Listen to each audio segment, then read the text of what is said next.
Welcome back, everyone, to Lanterns of London, episode 4. So, we left off with our group having just come from the dead house, aka Morgue, having discovered that Dr. Algernon Ceres was actually the person who signed John Markham's death certificate and potentially took some of his bits.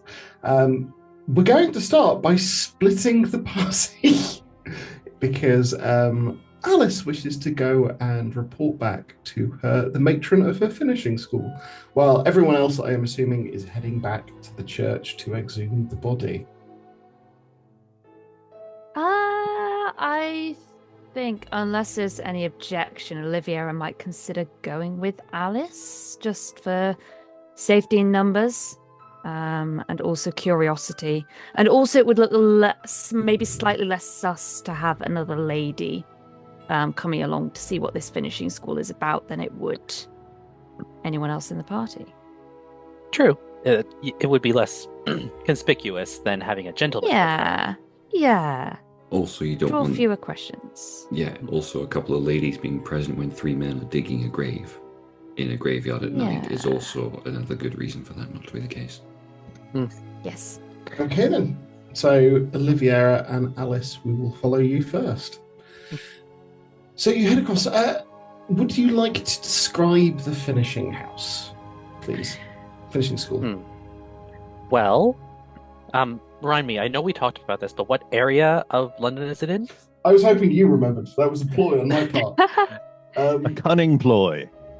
I believe it's definitely one of the more higher class areas. Mayfair or somewhere? It's Yeah, around somewhere around- there. It's Yeah. around some Mayfair, Belgravia, that area. Yeah. So, yeah, one of Hanover the higher Square. areas. It's in Hanover Square. There we go. Thank you. And it is, well, it's not, it's not a mansion, but it is a significantly large house. Very, very nice, has a beautiful oaken door, with that's been engraved with all these little, designs. It does just look like a very, very well-appointed house. It doesn't look like it's a organization that advertises itself. No, it's just kind of there. And Alice, of course, just opens the door. It's like, do come in. Thank you. It's rather beautiful. Yes, the matron is very proud of it, as she should this be. Is where you call home? Oh, yes, I've been living here since I was a child, receiving instruction and all that. Ah, of course. Instruction in what? Well, how to be a lady, poise, elocution, gait, that sort of thing. Dexterity. Oh, well,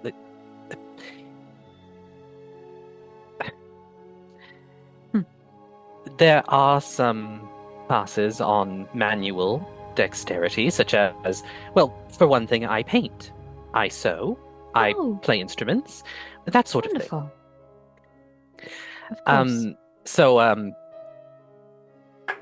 If you could just actually wait, and she's gonna look around to see if any of the maids are present.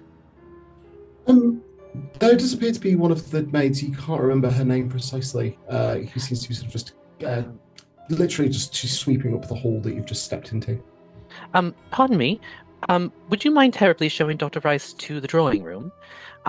You can just relax there. I'll be back in a moment. Of course. And thank you. And Alice is going to go up to the study, and of course knock. Okay. You hear a little bit of rustling behind, and then the door is opened. Come on in. Hello, ma'am. What have you found? Well, it's quite an odd situation, I'll grant you. Evidently, this figure has been coming to the house of the widow Markham for some weeks, always to see the daughter. She has described him as, the widow described him as wrong-looking when she saw him. But the girl seems to consider him a friend. She was going to let him in. She said he had a shiny face, which I can only assume is something relating to a metal mask or something similar. Right. I'm afraid I can't stay too long. I was going to go and talk to, well, you recall the people I mentioned in my last report? Yes, of course. Well, through serendipity, we have found each other again, and they are assisting me with this. Alice, I did not permit you to include anyone else in your investigation. I am aware, ma'am, but they are capable people, intelligent in their own right. I thought they would. I'm quite certain they are. Yes, I thought they would be a boon to this. Just very well. I can promise you. I can promise you, ma'am. They know nothing, except that I may have a minor ability in gymnastics. Apart from that, they know nothing. I'm sure it remains that way. Understood. And anyway, if locate this creature, dispatch it At once. Ensure that its body is either disposed of thoroughly or returned here. Understood. And Alice? Yes, ma'am? We tend to keep these things in-house. I don't expect you to engage with outside help again. Understood, ma'am. Right. Well, where do they think you are? Well, Dr. Rice accompanied me here. She thought I could not dissuade her. She was certain that it would be better. Dissuade her? You could have slit her throat. Get her out! Yes, ma'am. Understood. She will. Where is she? In one of the drawing rooms. I will collect her and she steps forward and she just slaps you across the face. She reaches into your pocket and just pulls out the medicine. Get out of my sight. Get her gone. Now. Yes, ma'am. At once. Pathetic girl. Go!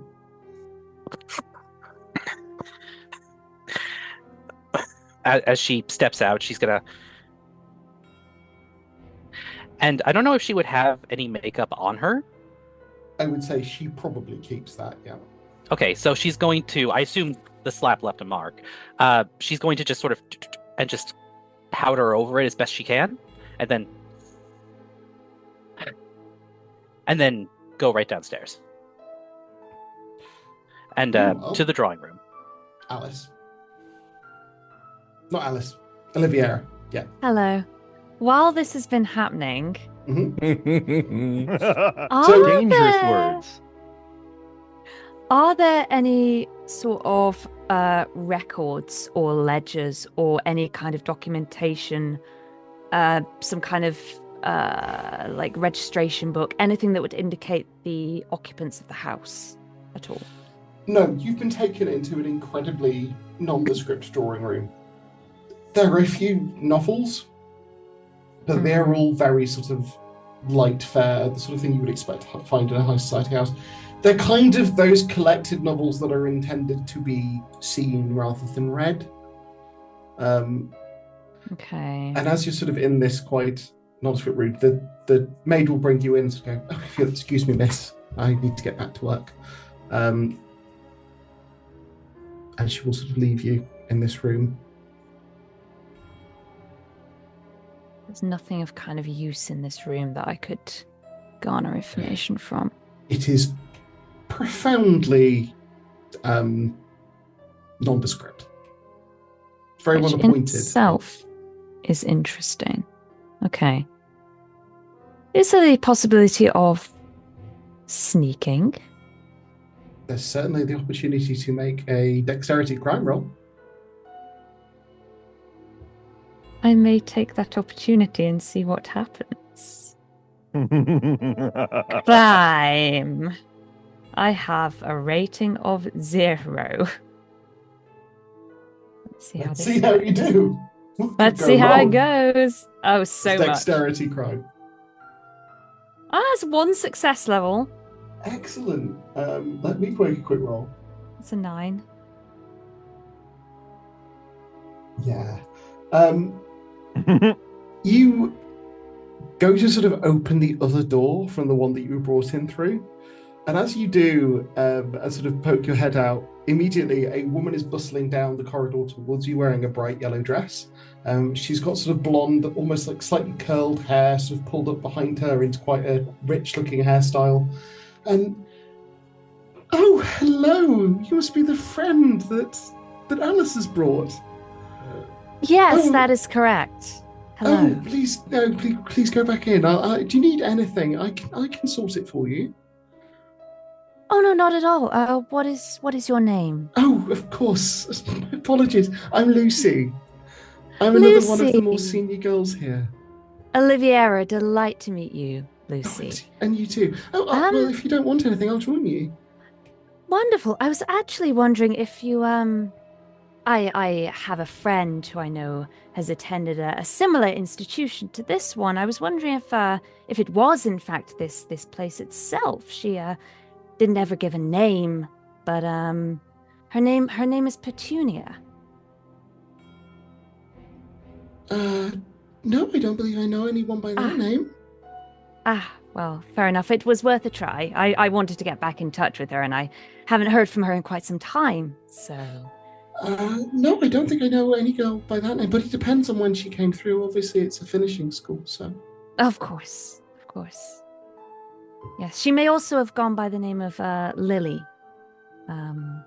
But that is an outside chance, I think. No, I think there's a younger girl here called Lily. I think she's only about 16. She started a year or two ago. Okay.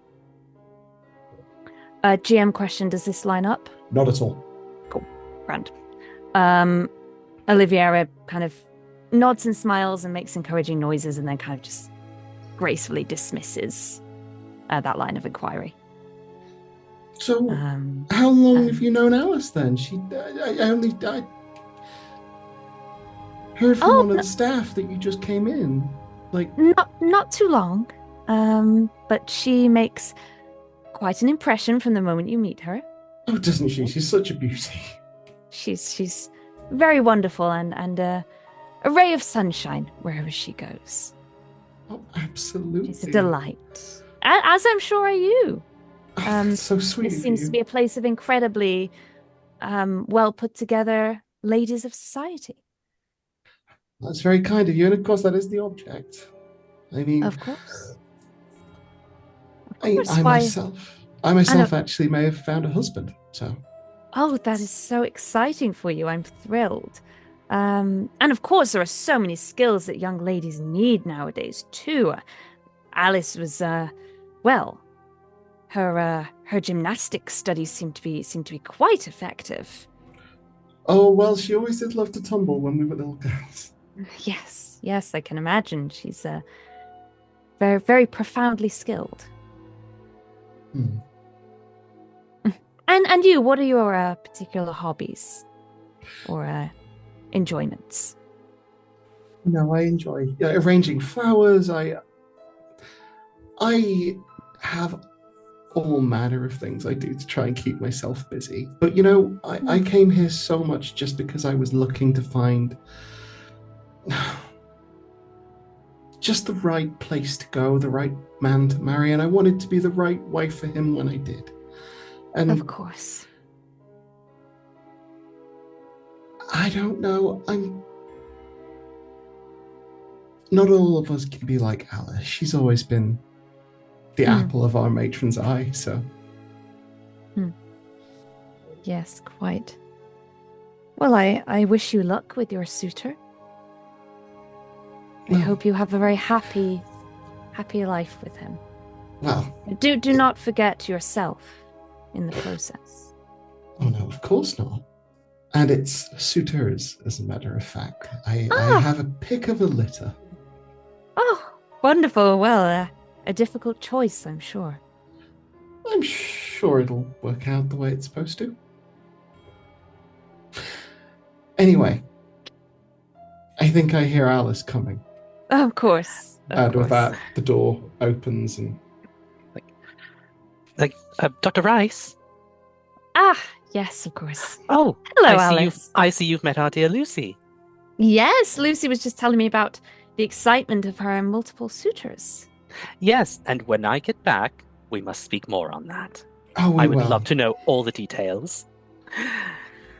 But anyway, But- I don't want to interrupt any further, so... Oh, not at all. You could never interrupt, dear. Shall we, Dr. Rice? Yes, of course. A pleasure, Lucy. And you too, Dr. Rice. And as she sort of, you lead her, Olivia out, Alice, Lucy just smiles at you, and it's not so much a smile as the baring of teeth. Hmm. But yes, you are quickly able to sort of go down to the ground floor and exit back out onto the street. Do I notice anything, like the mark or anything, just like I'd say genuinely you not need to trying make... to mess it? No, I completely appreciate that. I think you'd need to make a notice perception roll to have a chance of spotting it. And I'd say because it's concealed, you probably need about 3 levels of success. Fair. I'll give it a go. I'm not expecting it to succeed. That is 3 levels of success. That is a 13. Oh, God. There is a slight glow on one side of her face that does indicate that she's been hit. You probably... If it wasn't uneven, you probably wouldn't draw that conclusion, but because it is, it does look like she's concealed a fresh mark, yeah. I think Oliviera would turn to her and just ask if everything is okay. Oh, Just in a everything's very fine. kind Our matron was a bit concerned about a visitor this late, but all is well. She knows where I'm going to be, and she... Well, I wouldn't say... She simply hopes I won't be out too late. If anything ever isn't okay, you know how to find me. I mean, we all seem to be bumping into each other due to pure serendipity anyway, so it shouldn't be Indeed. too hard. And I But know where to yes. find you, here in this lovely house. Yes, I suppose you do. Well, if I do ever run into any sort of trouble, you will be the first person I come to. That is promise. reassuring. I take that as an agreement.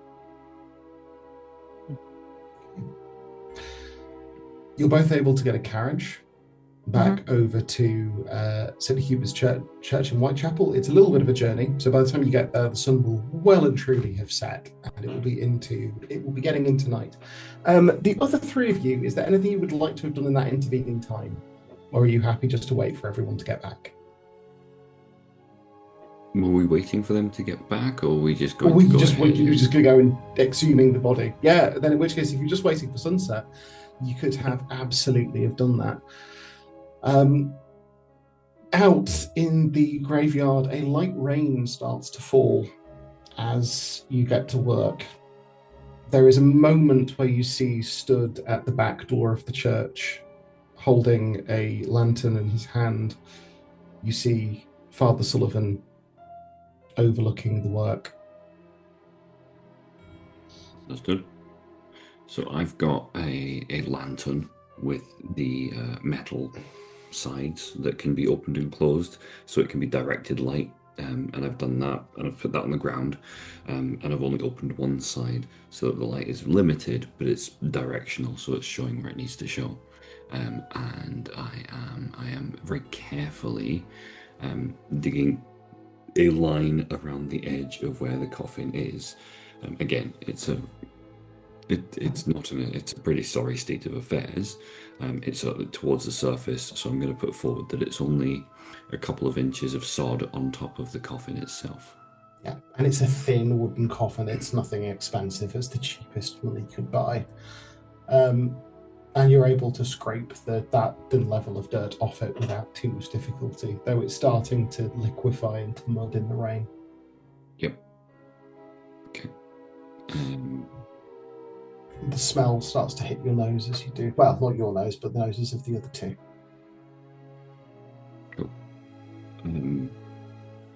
I don't know what your experiences are of bodies, but this can be somewhat grim, so if you need to step away, I'm more than happy to do this.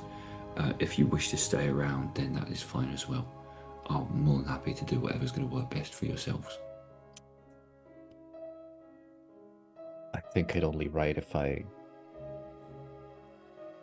at the very least, witness this. As you say. Tristan just gives a nod. Okay. Well, in that case, I shall continue on. And I will use the edge of the spade to leverage into between the edge and the lid. And I will use that to lever up, because I know where the particular points are where the nails are. There is a squealing creak as the nails leave the wood and the top of the coffin slides aside. A wave of the smell of rotting flesh hits your noses. He is looking worse for wear, dressed in not much more than the best a workman might own in terms of his clothes. His hair has started to thin and drop. It is the body of John Markham. Would anyone who is looking at it please make me a perception notice roll? Can include any bonuses from starting to find details about people. Tristan completely whiffs from distraction. Yeah, just the immediate smell hits your nose and just hits the back of your throat, and you feel the need to turn away. I think Nathaniel would, I don't know if there's an English word for it, but we call it a paternoster, which is basically Christian prayer beads that you used to count prayers with while you recite Rosary. them. Like rosary? A rosary, that's the word, yeah. Yeah. So he's going to pull out his rosary, and he's going to internally say some prayers while he's doing this, but he's going to closely examine the body. And I'm going to drama point this one. I Stood. Given I'm the one who's over the body itself, I was going to say I was going to drama point this one as well. I'm going to stand by that, because that was what I was going to do as well. So I will. That's entirely valid. You're both welcome to do that. Okay. Oh, 7 levels of success for Nathaniel and 7 levels of success. Beautiful. That is 2 drama points spent. What you both get off that, you can see from where the shirt has started to pull apart, there are staples holding the chest together, a Y-shaped incision down the chest. But as you both lean over to examine that, the light of the lantern catches off something else, a series of staples just under the hairline, across the head. And as you look, you can see places where the skull has started to give way, where the eyes have started to come away. The brain is missing. Okay. Am I seeing that right? It looks like the skull's empty. Like, yes. Piss and bones. That's not right.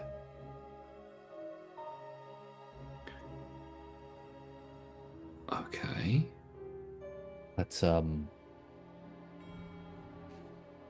don't think we should wait for the good doctor. No, I think I've seen enough.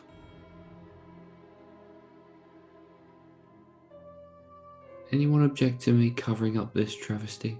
Let's give Mr. Markham the rest he deserves. As you say. And with that, I will replace the lid, tap down the tacks and things, and spread the soil back over the... As you do, silently, Father Sullivan will step up beside you and start intoning the prayer that goes alongside the funeral interment. As he comes to a conclusion, Edmund automatically goes, Amen. Kristen does not go amen, but he does lay down some of the flowers. The father notes that, but sort of nods at you as you place the flowers down. My child, did you find what it is you were seeking?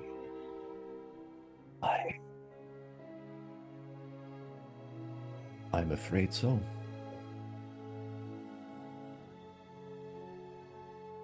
I think it's more that we didn't find what we were seeking, or rather we found an absence. Let's not burden No, the you're father with.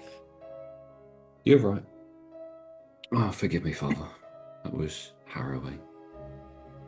No, you are quite all right, my child. What I will say is that it wasn't right that we had to do it, but it was right that we did it. As I said, I trust your judgment.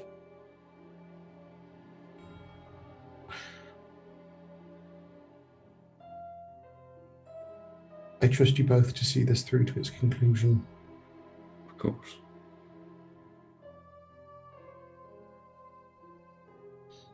Right, well, I don't want us all just standing here getting wet.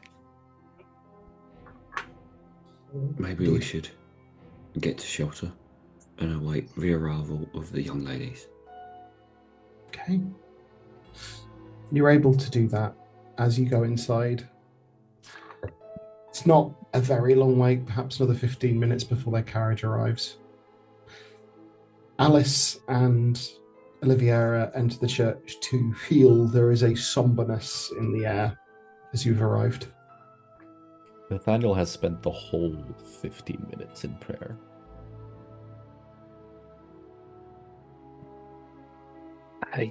I take it things did not go well? What did you find? Well, the body had cut marks on it that had been stapled back together over there.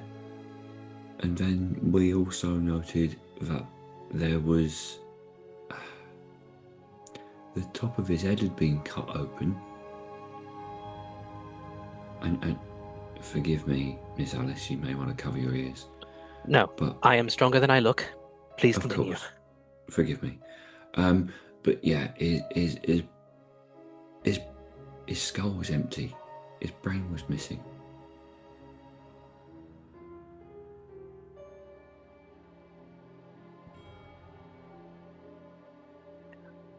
Why would... Oh, dear. The dead I've just should had a be most left to alarming rest. thought. The dead should be left to rest. They should be. We need to find him. We need to find the doctor who signed that certificate. There is one other matter that we should probably think on, and that is the possibility that it will return to the house tonight. For young Cassie. At this time of night, I doubt the doctor would take our call anyway. It might be best if we focused on that for now, and... Of course. The doctor is the man we apprehended. We would have to find him first, and... Was it? I thought that was a different man. No. No. Oh. Oh, dear. I didn't know that. We didn't get his name last time, so I didn't... You did, it was in the notes that you took. Oh, yeah, but I thought that was talking about, like, somebody else, like, somebody further up the chain. Nope. That's Okay, him. sorry. Sorry, that was my misunderstanding. My bad. We're all good. Okay. This, out of game for a second, this was the guy who had a derringer to the back of the head for a moment? Okay.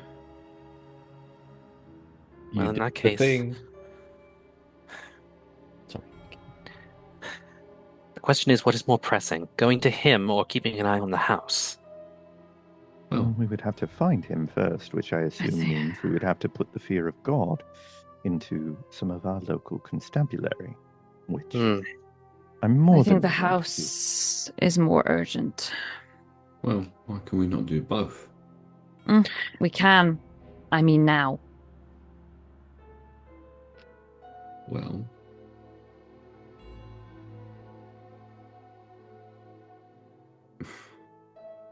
Deacon, the church is a safe harbour, yeah? Yes. What if we got young Miss Cassie and her mother and brought them to the church and they could stay here the night and we could take up residence in the house overnight and see if he turns up again, and then some others could try and hunt down the doctor. We could try and get his scent. We have a wonderful tracker in our party. Well, wherever he goes, I go. Of course. My one concern is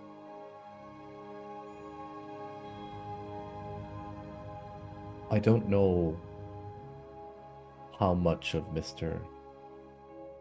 Markham is left, but how would you respond to your child and your wife being whisked away in the middle of the night if we were to happen upon him at the same time as we're helping them?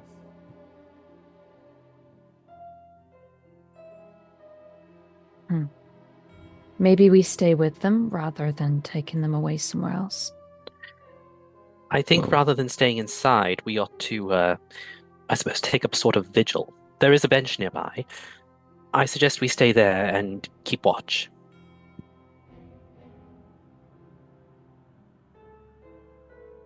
I think one of us should be inside the house, at least.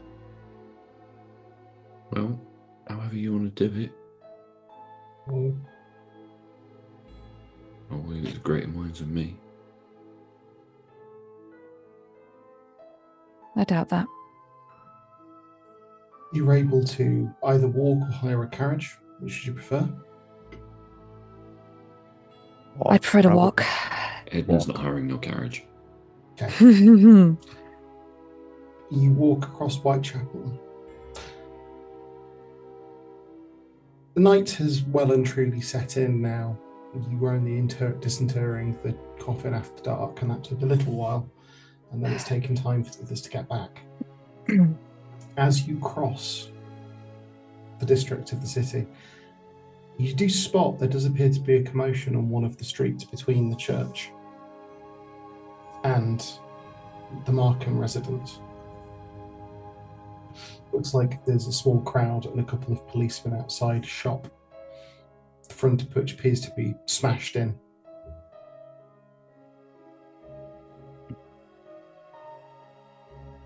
Pardon, what has happened here?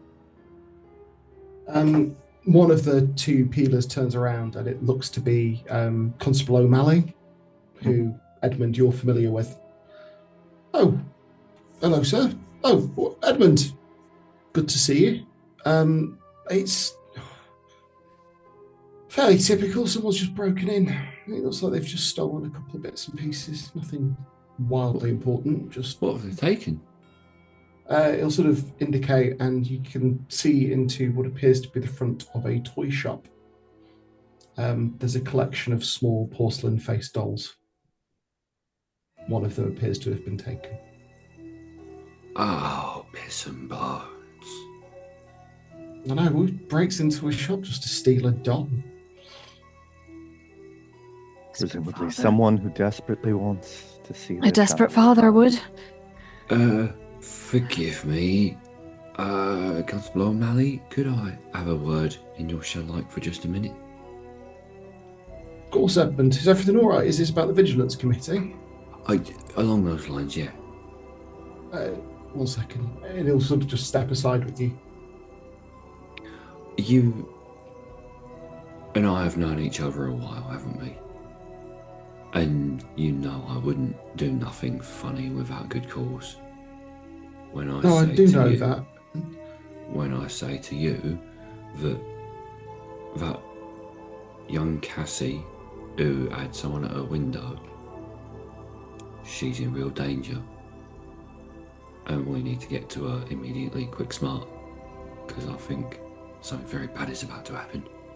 And he's gone pale and the blood's drained from his face even further. Right.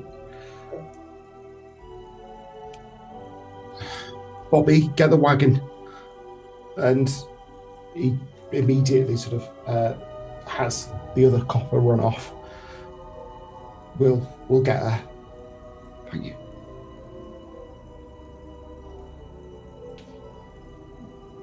Are you continuing on, or are you waiting for their wagon to come? It's a much of a muchness. If you were running, you'd get there faster, you reckon?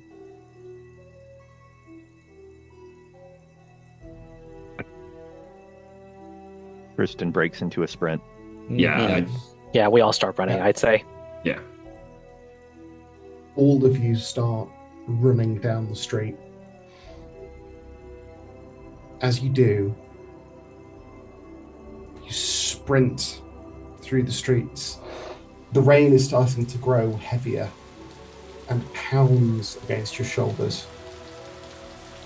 Oliviera and Alice's skirts start to drag. The parasol keeps catching the wind and being pulled around in Alice's hands, but she keeps the pace as you move through the streets. It's dark and the cobbles are slippy in the foot, but you manage to keep it yourself. I would say that Edmund would occasionally be glancing up to the rooftops as well as he was running. Can you make me a perception notice roll? I absolutely can. Can I do that too? Yes, anyone who's doing that on Yes. purpose could definitely do so. Is it to spot danger of some kind? No. No. Not the Tinkerer, but Perception notice. Okay. 3 levels of success. I rolled a 14. I got the same. wow, 15, everyone 4 is levels doing of great but success. me. Everyone's doing 0 good, levels. you. Everyone else got 3 or 4 wow. levels of success. Tristan is just pelting in the direction. He's looking forward. Everyone else is looking up occasionally. And what all of you see when you're about 2 streets away, and you know you have to go around almost a horseshoe to get where you're going, you see through the sky above you just a patch of dark black through the rain. For a moment, you hear the sound of the rain stop on the parasol. Something goes immediately overhead, and you hear the crashing of something landing on the stone, the flags of the roof. Is that? Oh, dear God. As soon as I see that, I will go, Skip, raise the dead. And that's his command to start making a lot of barking noise. And barking very, very loudly. And as you sprint through the streets, you get to the Markham house. Just in time to look up, you can hear the sound of rain on small glass panes above you. As you see, lifted out and open into the night air, the window on the 2nd floor, catching raindrops. And you hear the high-pitched shriek of Charlotte Markham's voice from inside the house.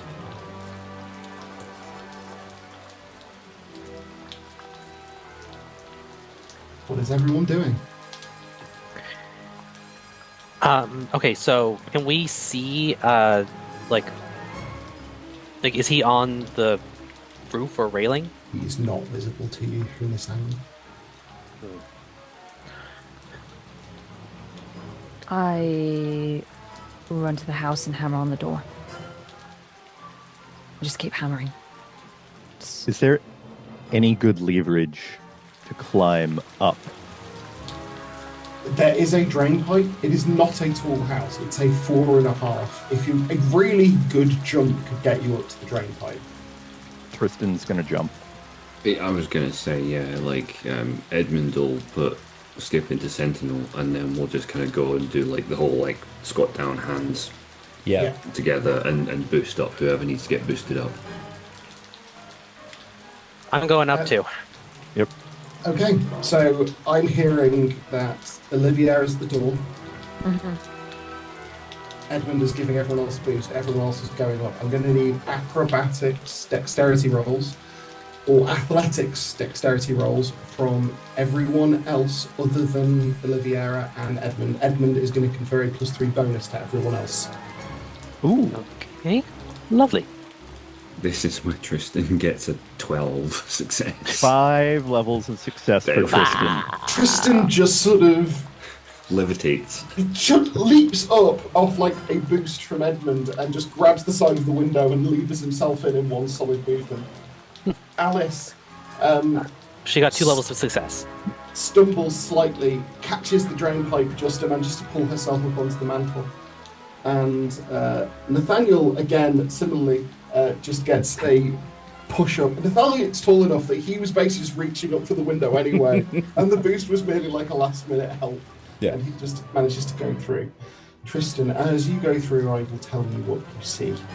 You see a very tall man, so tall he's having to stoop over to stay stood up in this room, leaning down, seemingly starting to crouch, and he is reaching out a hand with something in it towards Cassie and Charlotte.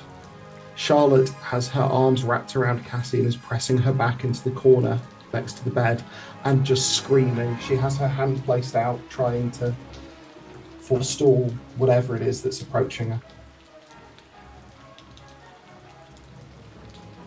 her. As Tristan sees this, I think what he's torn by is the thought of how much, if anything, is left of this man. Even still, he's going to try and circle around and interpose himself as best he can.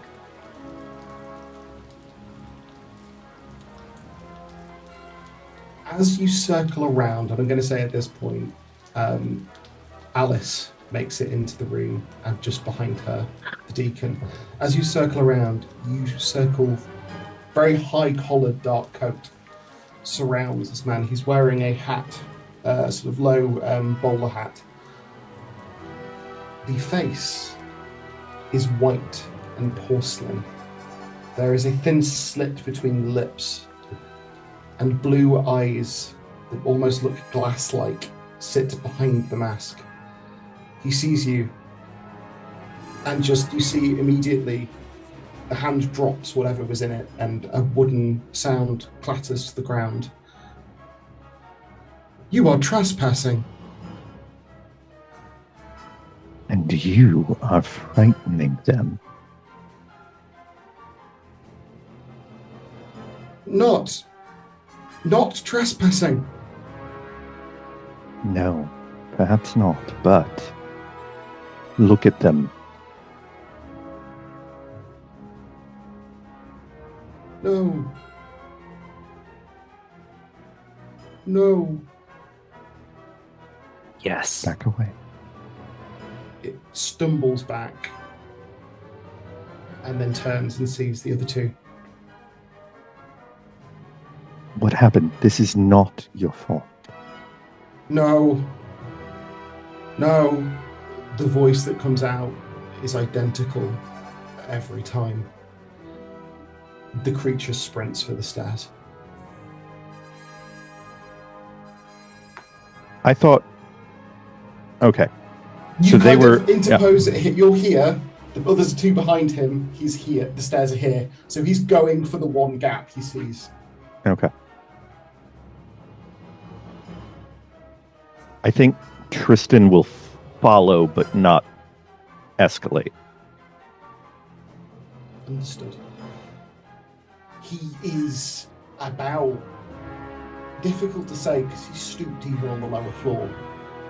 He must be over 6'5", 6'6".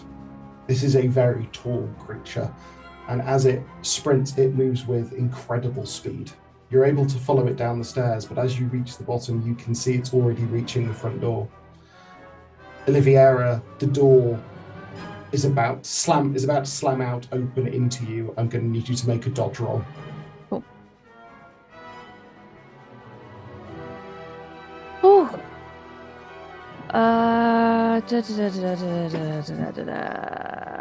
Cool. Dodge. That is a 12. That is adequate. You're able to just dash back in time as the door slams open, nearly catching you, and this hulking, hatted and coated figure just slams past you and starts running into the street. She shouts John after him. You see it momentarily starts. Will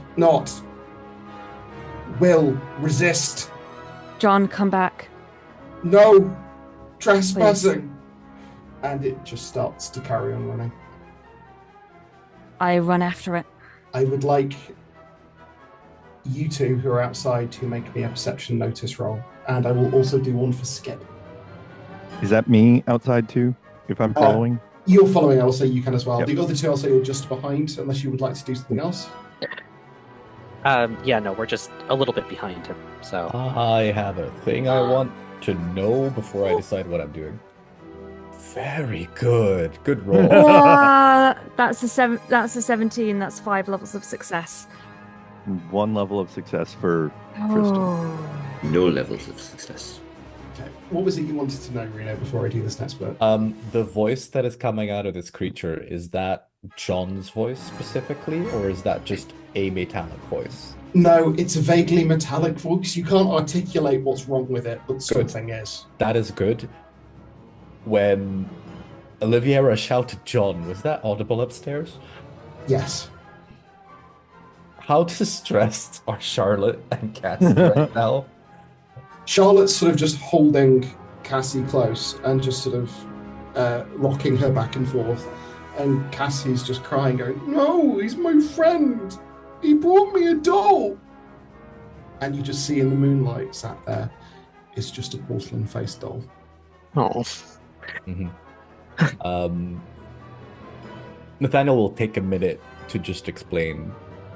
Don't worry, we're all here. We will take care of this. Just stay here, stay safe. You can hear police whistles in the distance. As Alice leaves, she takes a second to just go, "It'll be all right, darling," and then goes. Yeah. Outside, both Edmund and Tristan are looking after the figure sprinting away. Something catches your ear, Oliviera, enough for you to look up just in time as you see them clear the roof and jump in pursuit of the figure.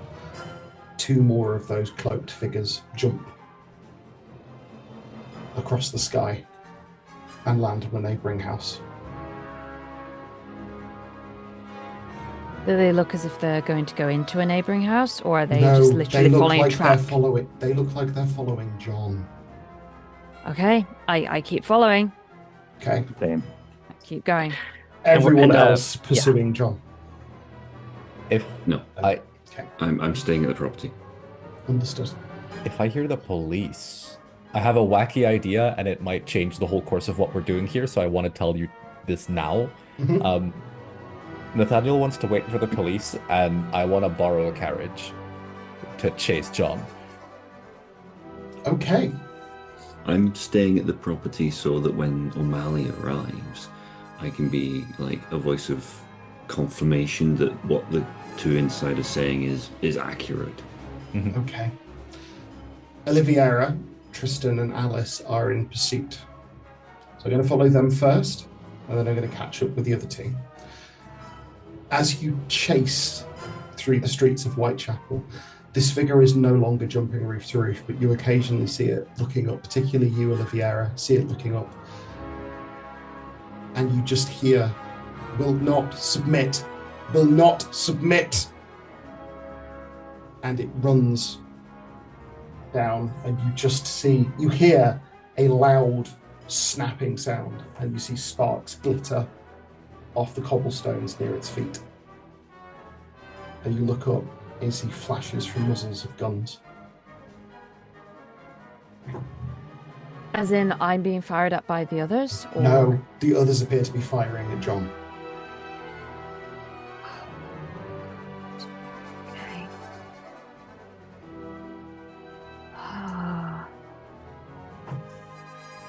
I keep following for now. You're moving out of a residential district into one of locked factories and warehouses. At this point, Tristan and Alice are still able to keep pace with you, and you're all sort of following and seeing this happen. I'm going to say, at the moment, you two still haven't spotted the figures through the sky. That is down to Oliviera to mention. Okay. Do I see that the other members of the party are following me? You can see those two have managed to keep pace with you, because I'm going to say both of them are quite Aye. dexterous and quick. Then Yeah. I would shout a quick watch out and kind of gesture up towards the roof. Both of you can see these figures dressed very similar to the one you're chasing, seemingly in pursuit. How far away are they, like, between us and the rooftop? I'd say they're a good, 70, 80 feet. So long range, mechanically. Can I throw knives long range? I believe knives are short range, I believe. I will double check in equipment. They are. Yeah. So they're like a room, not like a street. You would have to, you could do it. You'd be at a -6 penalty. How far does a Derringer fire, just out of interest? I believe Derringer's also short range. Yeah. Yeah. Okay. Derringer's barely got a barrel. It's not accurate over any distance. Yeah. However, I'm gonna go on, Elliot, please. I think Tristan is still going to throw one, if for nothing else, to draw attention to himself.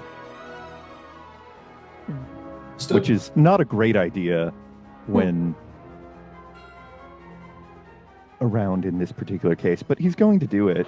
Can you make me your throne roll, please? It's going to be at -6.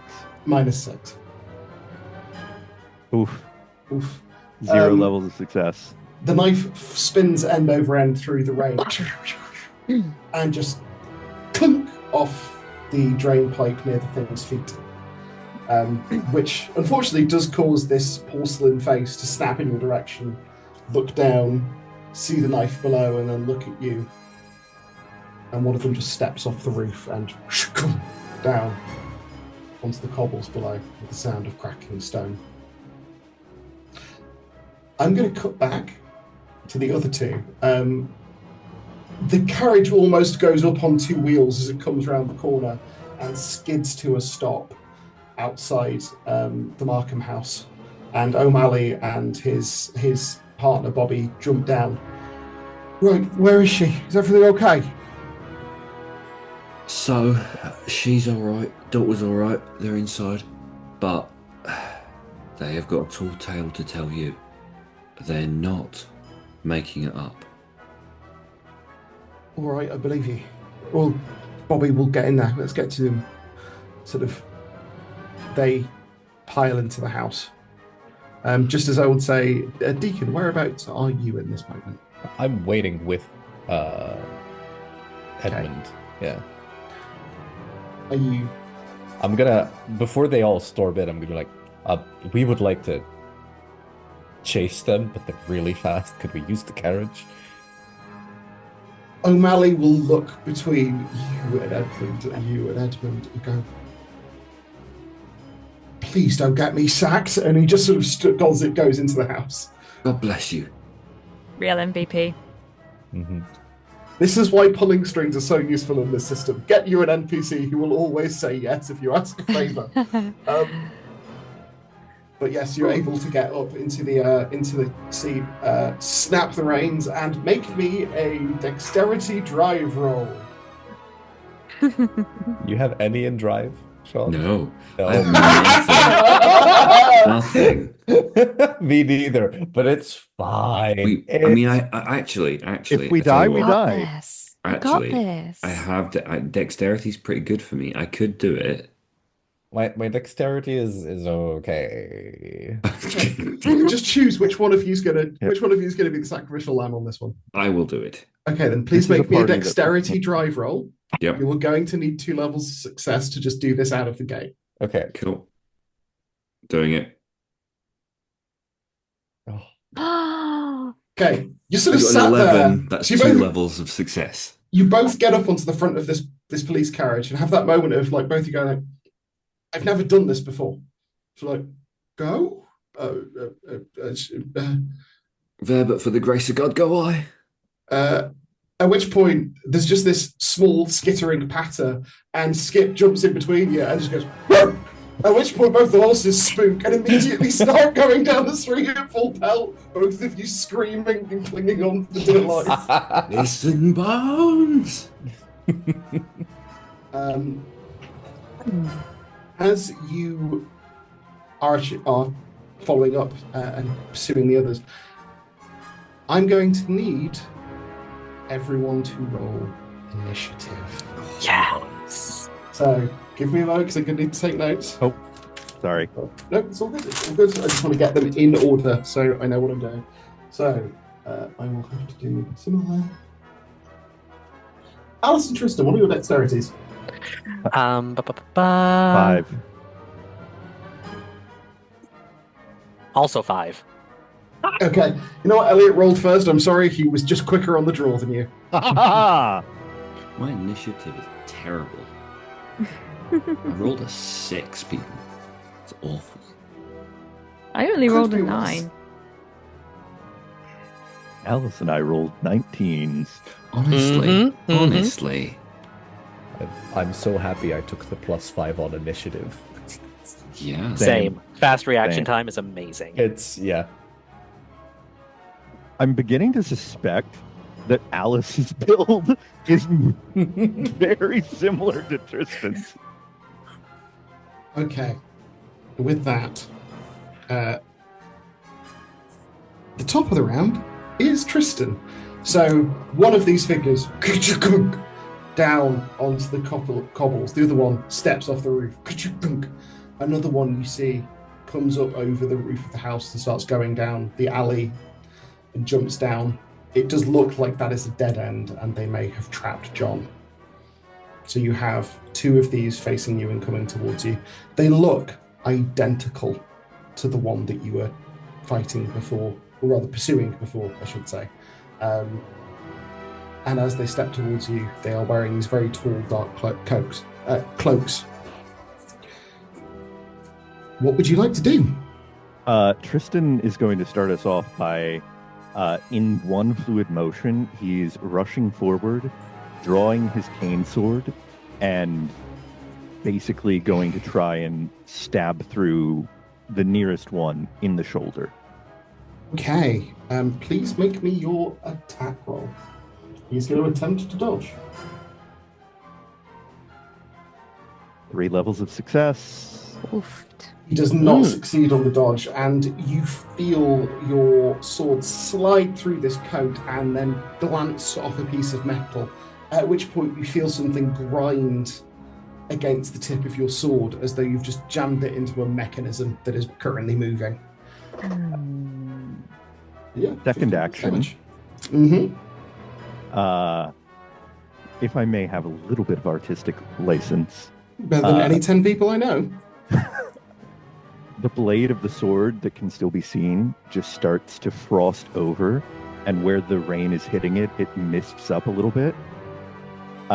Tristan looks into the eyes, the glassy, dead eyes of the 2 that have stopped.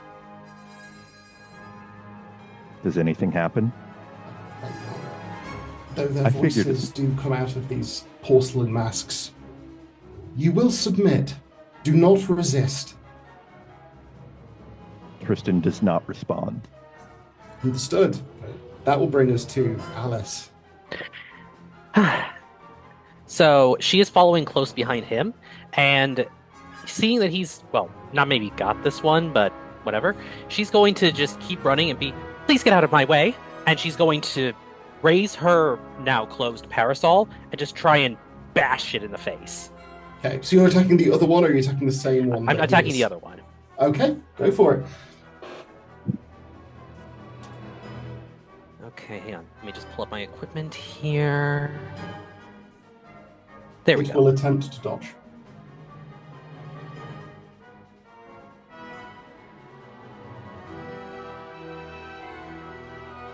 You know what? If it's by that little, I'm going to use a drama point to add a +5. Okay, with the +5, you get to add 2 points to the damage, so you're doing a total of 10 damage. Drama point to overcome its slightly better dodge roll, as you just slam it in the face with the parasol, and you just see the porcelain crack ever so slightly, and a piece falls away, revealing what looks to be a glass tank behind it. Oh dear. And also, I know she did that, but she's also going to try to, like, run past it. As she's, like... It's kind of like a thing where she's trying not to break pace with her run as she does that. I'm going to say you can try and do that, but it's going to... The fact you've engaged it means that you're going to have to kind of not get much further past it. You're still in sort of its engagement range at this point.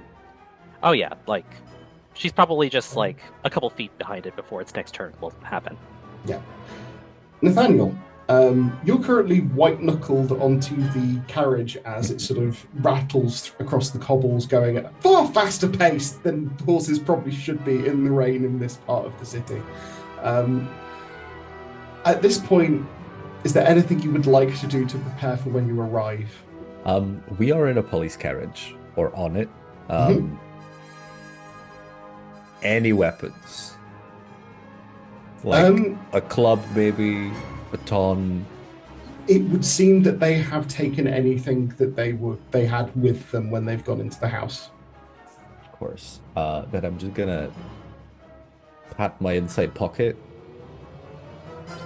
If all is good, then we'll just keep going. Understood. Anisha, do you have a question? Yeah, remember what I did in downtime? Is it reasonable to assume that that might have made its way to Nathaniel by now? I think you'd have had to have given it explicitly, but I'm going to say it's only going to be like an action to put it on if you do hand that to someone. Okay. But I can't retroactively say I would have handed this over in the week that's passed. Probably not. I would say that would need to have been done in play. Yeah, I think specifically with how surprised we were to all meet each other again. That's fair. That's very fair. Noted. Then if we should come across each other at an opportune moment, or potentially after the session. Noted. That's going to happen. Anything more from Nathaniel? No, that's it. I am excited to see what that is.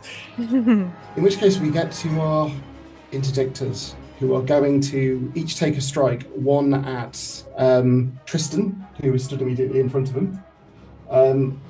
There is the sound of a blade being drawn, and one just emerges from the sleeve, seemingly coming through the largest finger of the hand, and just extending, and it whips its hand towards your face.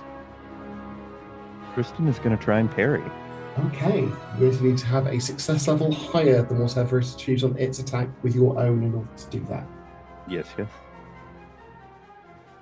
You got 3 levels of success. I got 5 levels of success. Ah, yes. So you just beat the sword aside and slash back. Where are you aiming with that particular strike? I think after having felt the metallicness in it, and especially in his current state, he is no longer pulling punches. At this point, he's going for wherever he thinks is going to cause the most damage. And actually, he might have slashed at the face. Okay. As you slash at the face, this porcelain mask just shatters under the blow. The thing stumbles back, and you can see a crack in this tank underneath. And visibly inside, there is floating a human brain, copper wires embedded into its flesh. With that, that is going to bring us to the other one who's going to be attacking Alice. Alice is also going to try and parry. Okay. That is 1 level of success. That's all you Let me need. just pull up the 2 thing. levels of success to hit back. Rather. Feint is... Where's parry again? I haven't. It's I haven't just used it in a while. attacking. It's just attacking with a weapon. Oh, okay. So you're attacking Okay. with the parasol, and if you beat it by a level of success, you do damage rather than it. Okay. Oh! Okay. On 5 levels of success, you just bring the parasol across, and this blade that erupts from its arm is just knocked aside, and it stumbles back, hitting it in the chest with a loud metallic clang. Yeah, she's gonna use the tip and just and then keep running. Excellent. In which case...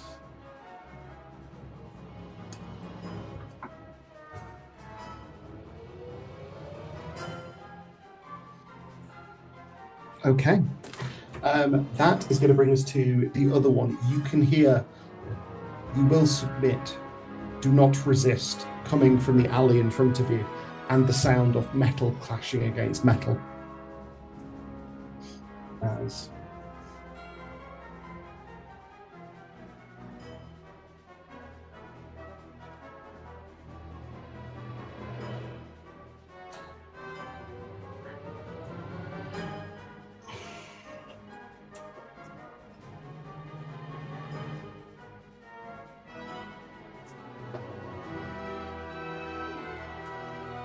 there is a loud, metallic sounding scream that comes from the alley. That is going to bring us to Oliviera. Okay, where am I at this point? What am I witnessing? What? You can what's going see on? immediately 2 of these strange clockwork creatures, one of which the mask has been completely destroyed, revealing this human brain and a tank, are currently in combat with Tristan and Alice. Okay, so wait, I'm confused because I was way ahead of them, right? I was way ahead of No, them. you were at pace with them. They've kept up with you because they have higher dex than you. Okay, so I've continued to follow John. You've at this point, these 2 things have dropped down in front of you and have blocked your path. Okay, cool. But I can hear something going on ahead in an alleyway. Yes.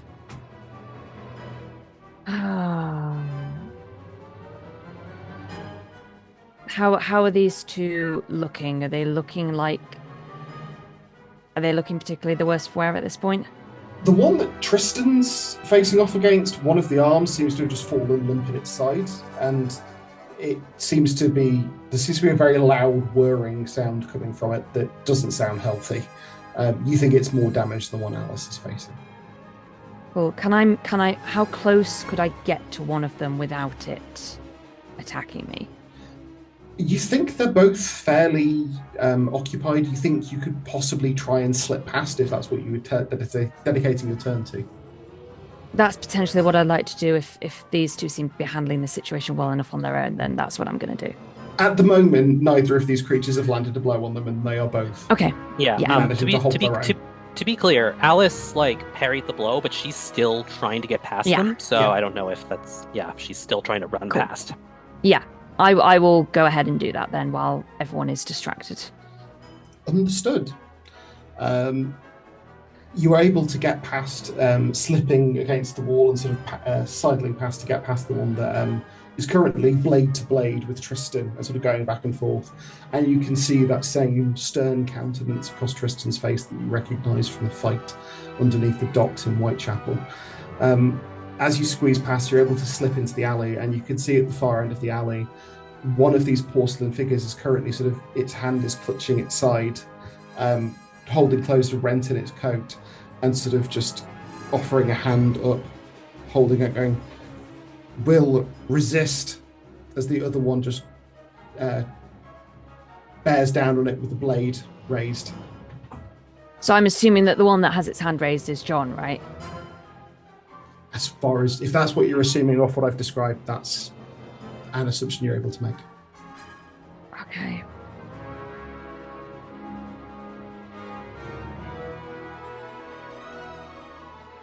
Ah, god damn it, it worked last time.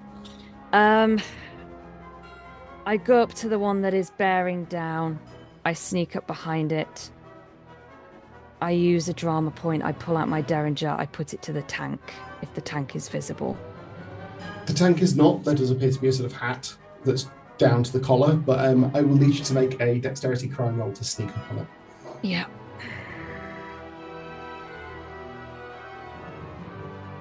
Let me find the right tab. Oh, God. 1 level of success. It's not great. It's not great. We'll see if it notices. Oh, wait, no, that's not adding my drama points, right? My drama point. You aren't drama pointing, you just drama point the one roll. So if you're drama pointing the attack, that's going to be different than drama pointing the sneak. Okay, cool. I was whatever you think it would be best to assign it for to create the moment of that. I don't know which role it's best to put it on. It's your drum point. Do you want a drum point to sneak up effectively, or do you want a drum point to attack effectively? Drama point to not attack, but to potentially stall further attacks. So yeah, the next roll, whatever that is. Okay then. Let's see what he rolls in his notice. 0. Unfortunately, on 3 levels of success, the creature hears you approaching and turns, and the other arm just snakes out towards you, and you can see the hand almost folds in on itself, and the barrel of a gun emerges, pointed at you. I point my gun straight back. Okay, that is your turn, and we will leave you there. Skip is currently vibrating between the two of you on the carriage and barking loudly, and you can just see people sort of scattering out of the way, warned by Skip's barks to like dive aside of this careening carriage, just sort of bashing off the sides of walls and weaving its way through Whitechapel at speed in the rain. Edmund, that makes it your turn. I need you to make another drive roll. This will get you to the alley.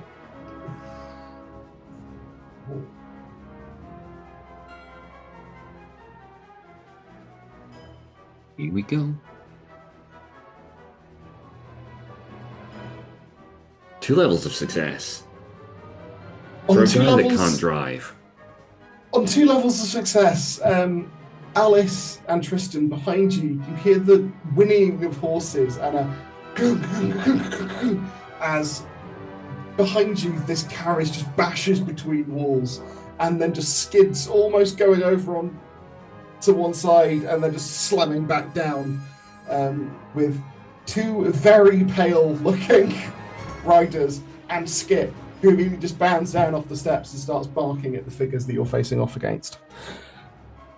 You have arrived, at which point the figure you assumed was John is going to take advantage of the momentary distraction, and a blade slips out of its hand and it just lunges up towards the creature that is menacing it.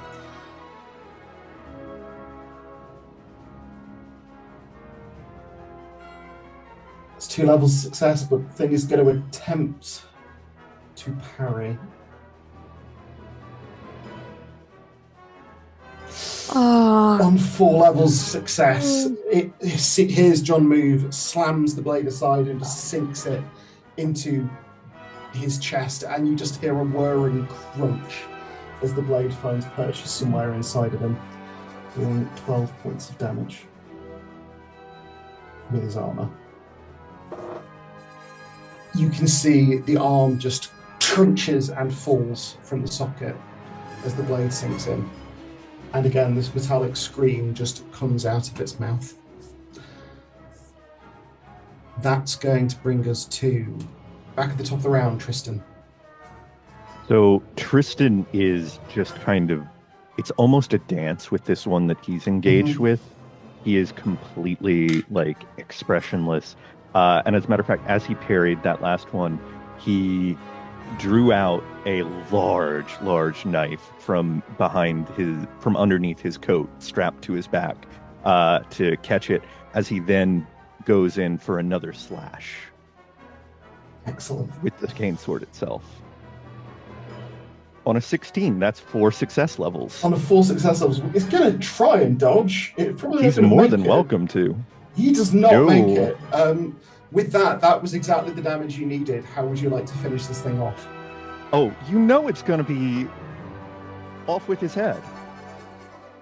You just bring the cane sword around, and there's a clunk as you break some vital bolt or nut inside the mechanics of its throat, and the jar just sails through the air momentarily, end over end, slams onto the ground, and with a squishy plop, this brain just slides across the cobblestones and bounces and jiggles slightly up against one of the walls of this alley.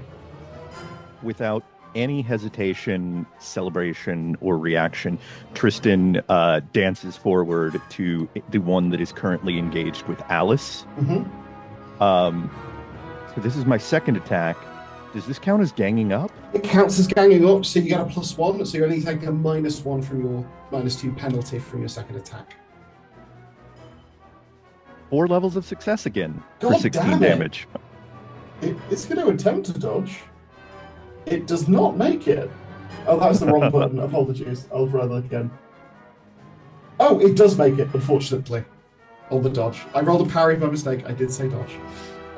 But no, unfortunately, its head rotates perfectly to see the fate of its compatriot, and then somehow impossibly just bends backwards from the knees, avoiding the slash of your sword that goes through where its mechanical throat had been a second before.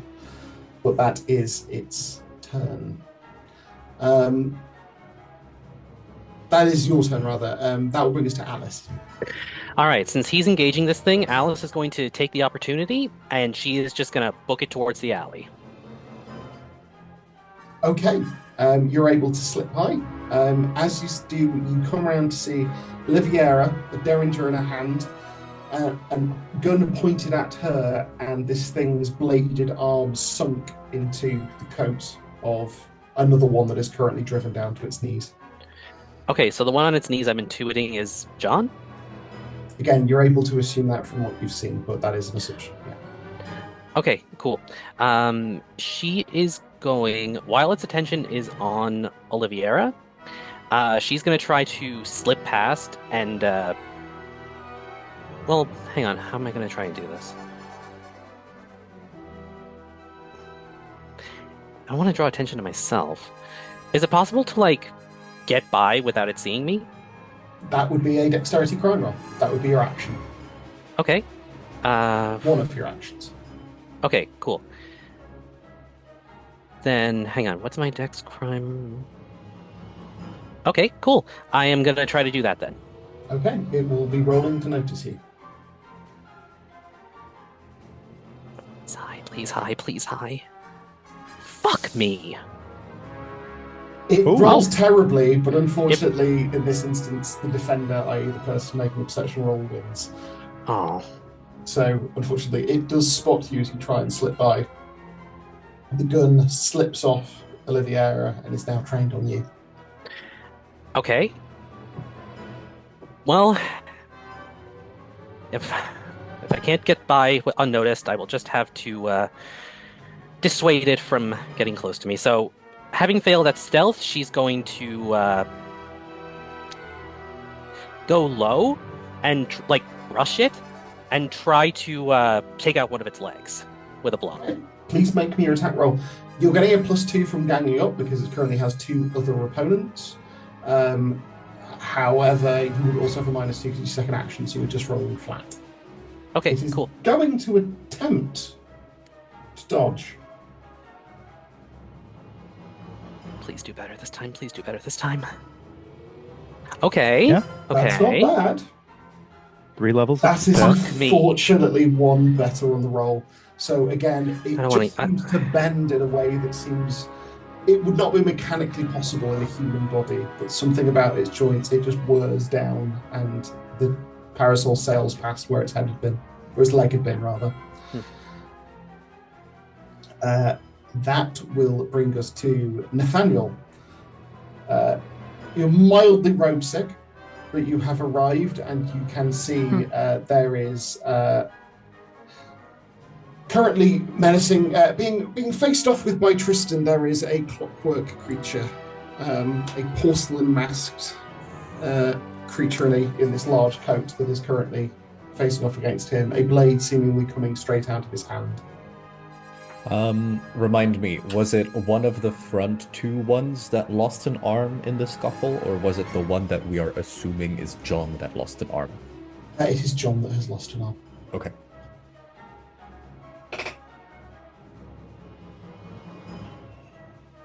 Regardless, can I grab the one that's down? Can I rip off the arm and try to hit the other one with it? You know what? Yes, I can't say there's not a reason to do that. That would be a... Are you going for the bladed arm? Nathaniel is just responding on pure instinct. He doesn't have a weapon that he's willing to use at this point quite yet.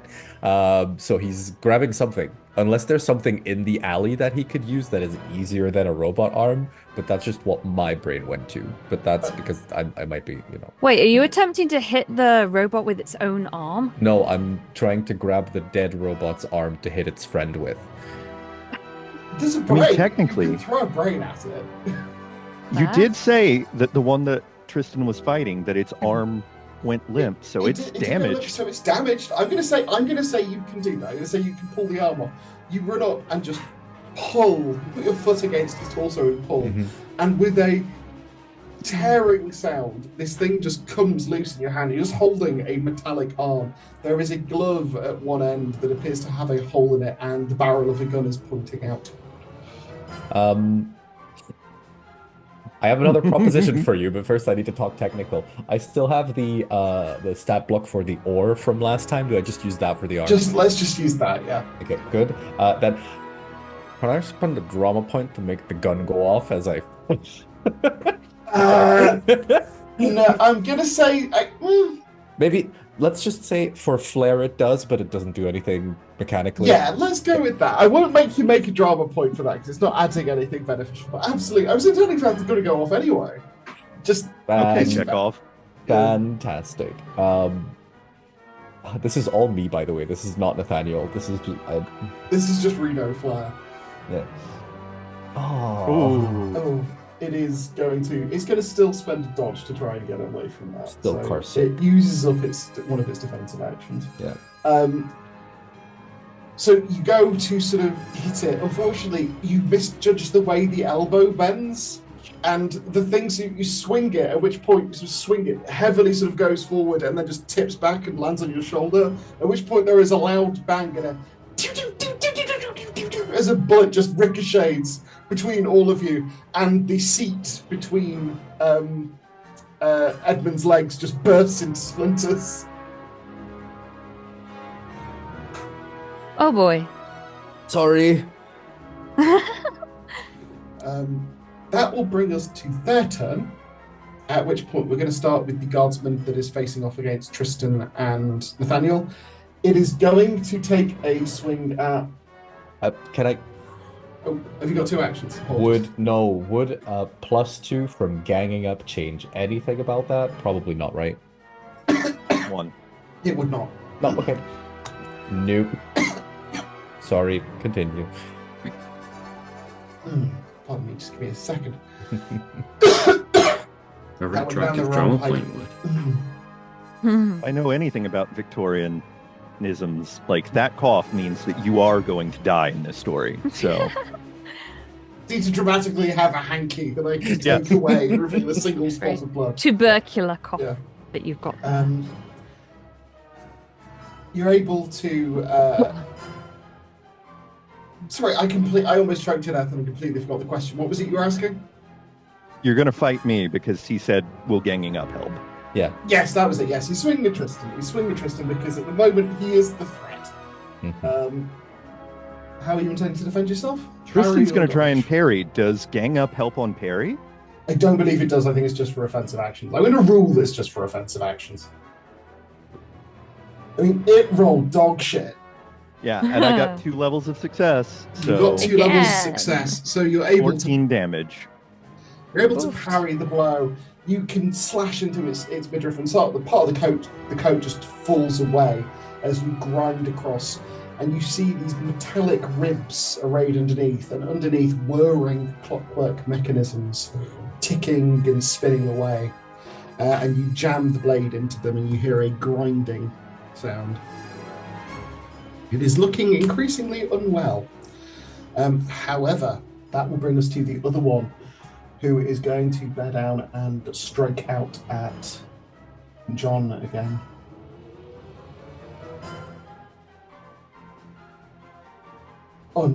Luckily, this time he does not succeed in his attack. That will bring us to Oliviera, as this thing has just brought the sword down and tried to drive it into the John creature's throat, and he is just sort of skittered back, and it's glanced off the cobbles instead. Okay. How far away am I now from both of them? And how much time do I have? You are close. You have an action. You are close, but it does look like that Jonathan is damaged. Okay. How much is an action? Like, how long is an action in this system? It's kind of narrative time. Each round is approximately 10 seconds, but it's elastic. Okay. I would like to, if I have time to do this, run forward, put my derringer against the head of the one attacking John, and I want to speak to John. Yeah, you can. I'm going to say you can say something. You mechanically will look at any benefit placing the derringer against its head. You use your action to speak. You are fearless and therefore powerful. You are a free human mind with an independent will which you now exert to resist this. Your life, though it may be an accumulation of anguish, is yours, and while you may not defend it, I will. Some of us are still true doctors, and this is my oath. I'm looking directly at him. For that, you can make me a willpower influence roll. Thank you.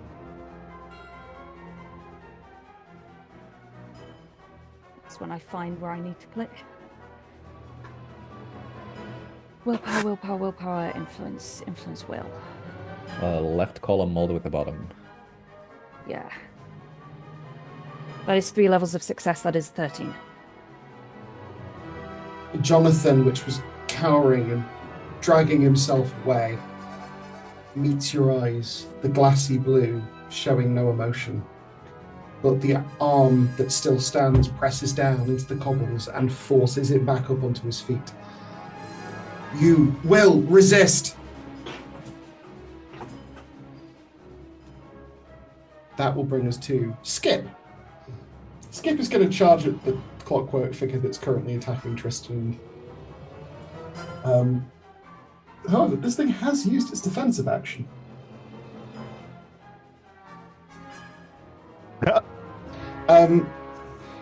Nathaniel, you see the other arm come around, and there does appear to be a gun barrel poking out of this thing's sleeve. And as it just draws level with your eye, you see for a moment the possibility of grim death, at which point a small mongrel terrier type creature just leaps up, grabs onto this thing's sleeve, and starts growling and sort of just like shaking its arm. And you just see like bits of like hydraulic fluid start to leak out as it's just flailing its arm around, completely unprepared to deal with this. And it will take 4 points of damage from that through its armor. Edmund, that will bring us to you. Edmund is going to... Edmund doesn't have a weapon on him right now. However, he's going to look around. Because one of the things that happened in Victorian London was that, particularly in the 1800s, at the point in time we were talking about, there was a transition from the water barrels for fighting fires to the introduction of fire brigades, and they were in that transitionary period. So I'm going to look around to see if there is a water barrel and bucket somewhere on the street nearby. I'll say that seems reasonable. Amazing. I am going to grab a water bucket and put some water in it, and then I'm going to aim to basically try and race to the one that Skip went for and swing this water bucket with a bit of water in it for added heft against the back of this creature. I will say you can use the same roll as you would for the all last time. Whichever one you used last time, that will work this time. Perfect. Its defensive actions are more than used up at this stage. It is being ganged up on. You can add a +2 for ganging up as well, because 2 other people. Yep. No, +3 is a skip. Amazing. Wonderful. Oh, God bless that dog. And there we go. Let's see what that does. 4 levels of success with 16 points of damage. Okay, so what's happened is this thing's being dismantled by this sort of flashing pattern of metal that is Tristan, just stood perfectly upright, slowly cutting off pieces of it. It's being pulled open because of Skip grabbing onto the arm, at which point this bucket just sails through the air, slams into the porcelain mask and through the tank underneath it, and the brain just goes flying, spinning end over end, and just splats against the wall and slides down. Edmund immediately catches Skip's eye and goes, "Don't even think about it."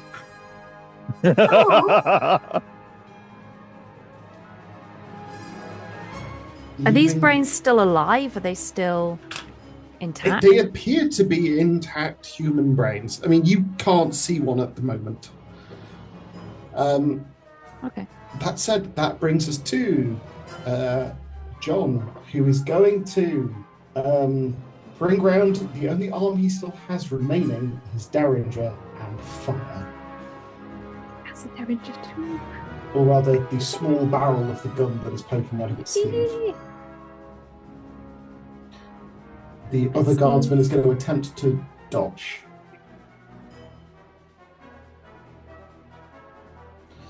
Unfortunately, the dodge was as good as the attack, meaning as the bullet sails towards it, the thing just leans slightly and the bullet sails over your heads and just sparks against the side of the alley above you.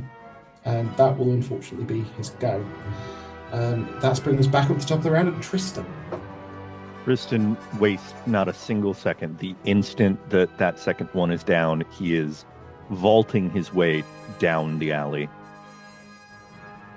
Okay. You are able to round the corner. You can see Alice and Oliviera in combat with one of these creatures. Another one which is just sort of forcing itself back up to its knees and pointing its arm towards the last remaining one that appears to be opposed to you. What would you like to do? Can I get to it? Yeah. Oh, then yeah, absolutely. Tristan rushes directly into the fray.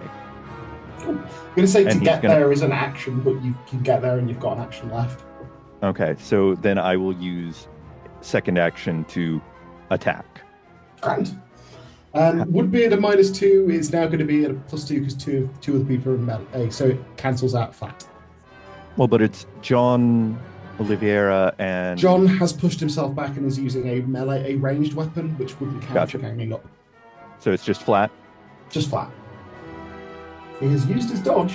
That you just bring your sword in and rake across the coat. Again, the sleeve tears away, revealing this metallic arm underneath, and you slash through some tube, and blackish fluid starts spurting out mechanically. Artistically, can we say that it's doing the thing where it covers like part of Tristan's face? Yes, absolutely. And he has we can. Zero reaction to it. Yeah. The eyes don't even blink in response as this hydraulic fluid just splatters up across your face. That will bring us to Alice. Okay, seeing the situation, she's going to look between the two of them who are engaged with that thing, and she's going to run up to John, look him in, presumably at the eye, and say, "You have to come with me. You can't stay here." Please make me a willpower influence roll. Well, can I get a bonus if I add on a little thing about, like, your daughter is waiting for you. You can't die here. It's hilarious that Alice is saying to the robot, "Come with me if you want to live." Is that just me? No, that's brilliant. Alice is the Terminator. You have guessed right. Thank you. But Yep. seriously, Good does she enough. get a bonus for saying that? No, but I will take into account the number of success levels you will have and the effect it has. Okay, fair enough. That's fine. Let me see. Need to pull up the thing here. Oh, come on! Don't be difficult. Is there any way I can assist? Is there any way I can? And Oh, this I don't would think be- she needs. I don't think she needs the assistance. Thanks. Fair. That's fair. Ooh. Oh no, you definitely She don't. Okay, rolled an fair. 18, Oh, which oh. is 5 success levels. On 5 levels of success, you just hear the mechanical voice inside whir for a moment. Will. So she's gonna put her hand on his arm and just kind of start like running with him out of the alley. He starts sprinting away with you. With that, Nathaniel.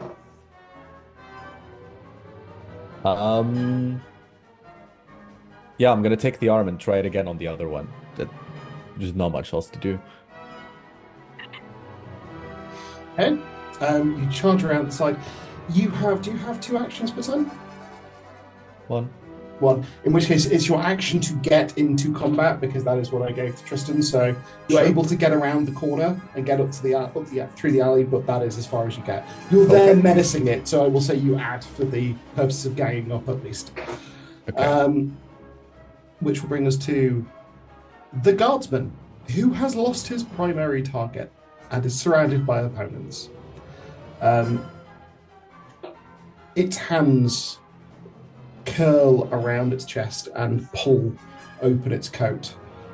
It reaches in a hand and hooks its thumb through a loop of metal and pulls.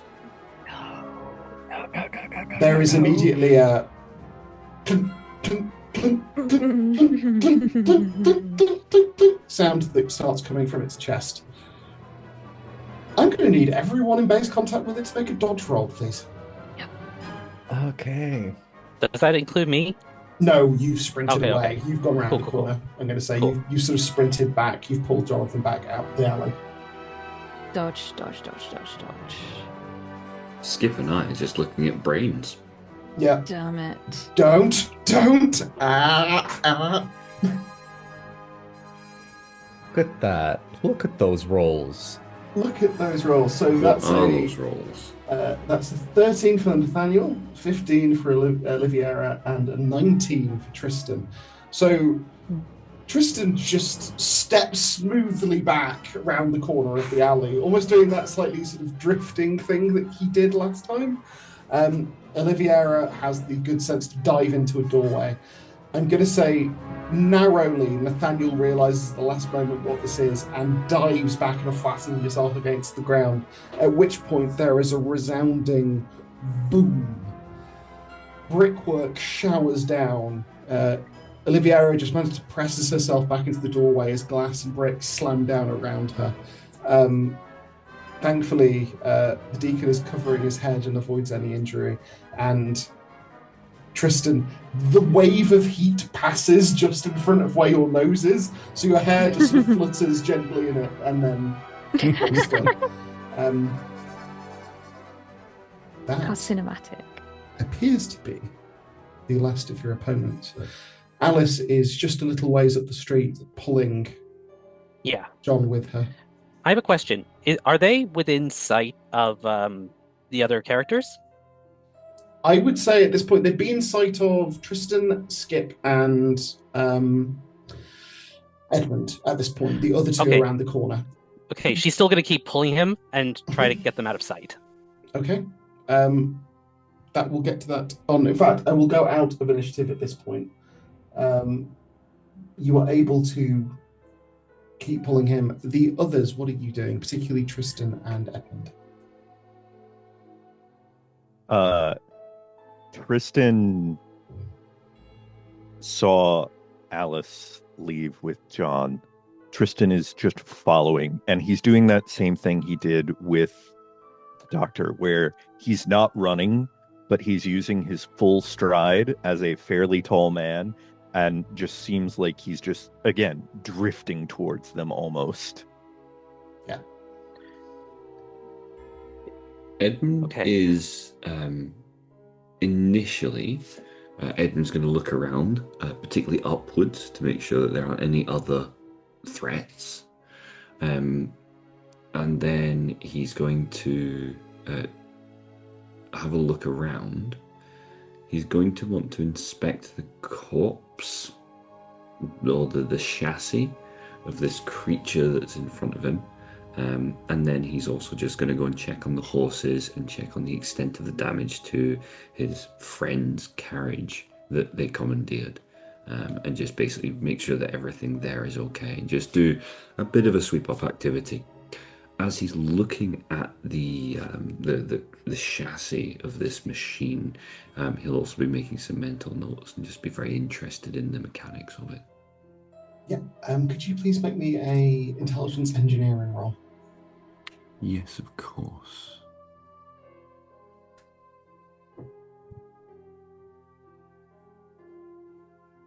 That's 5 levels of success on a You were able 17. to absolutely memorize everything about the way this thing is constructed and works, as far as you're able to Exceptional. tell. Thank you very much. Oliviera and Nathaniel, there is a moment your ears are ringing. There is brick dust in the air. You're able to step out of the doorway, Oliviera. Only a couple of flyaway hairs slightly singed. Any indication you were that close to the explosion? The deacon, is somewhat more covered in brick dust. Yep.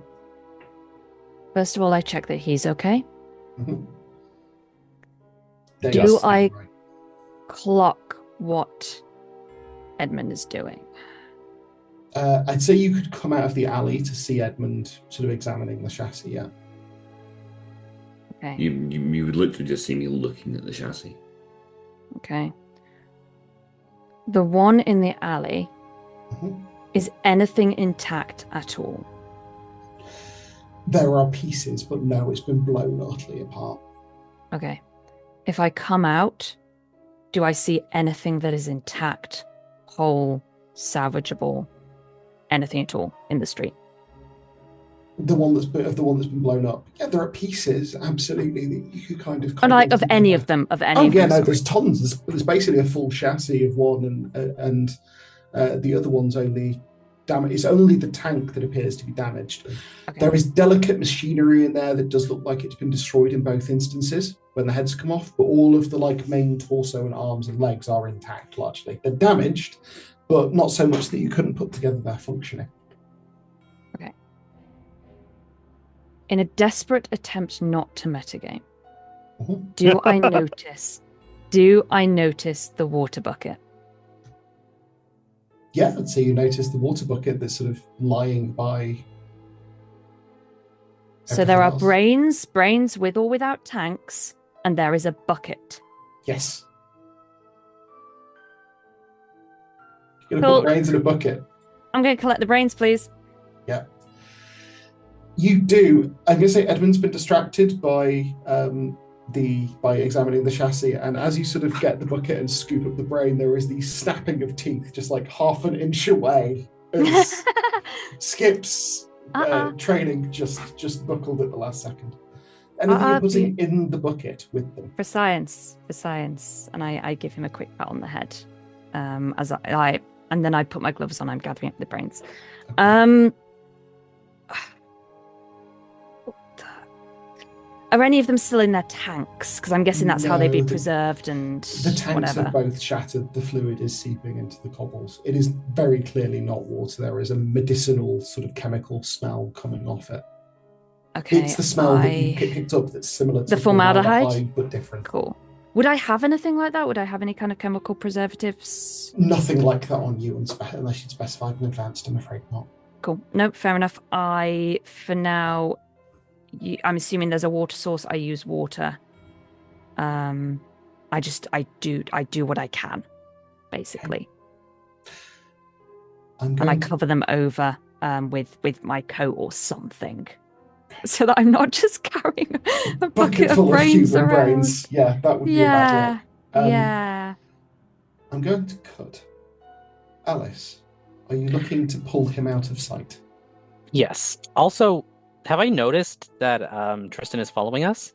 Tristan, are you making any effort to go unseen?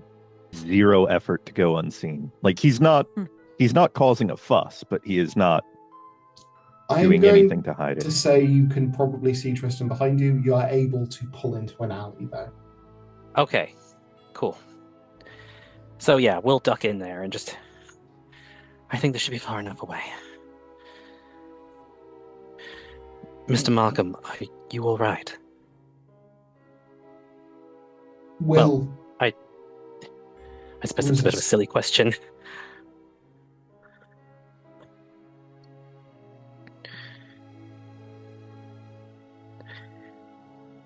I have a question. How far behind me is Tristan? Not far. I'm going to say you have about 10 seconds before he comes to the edge of the alley and can see him.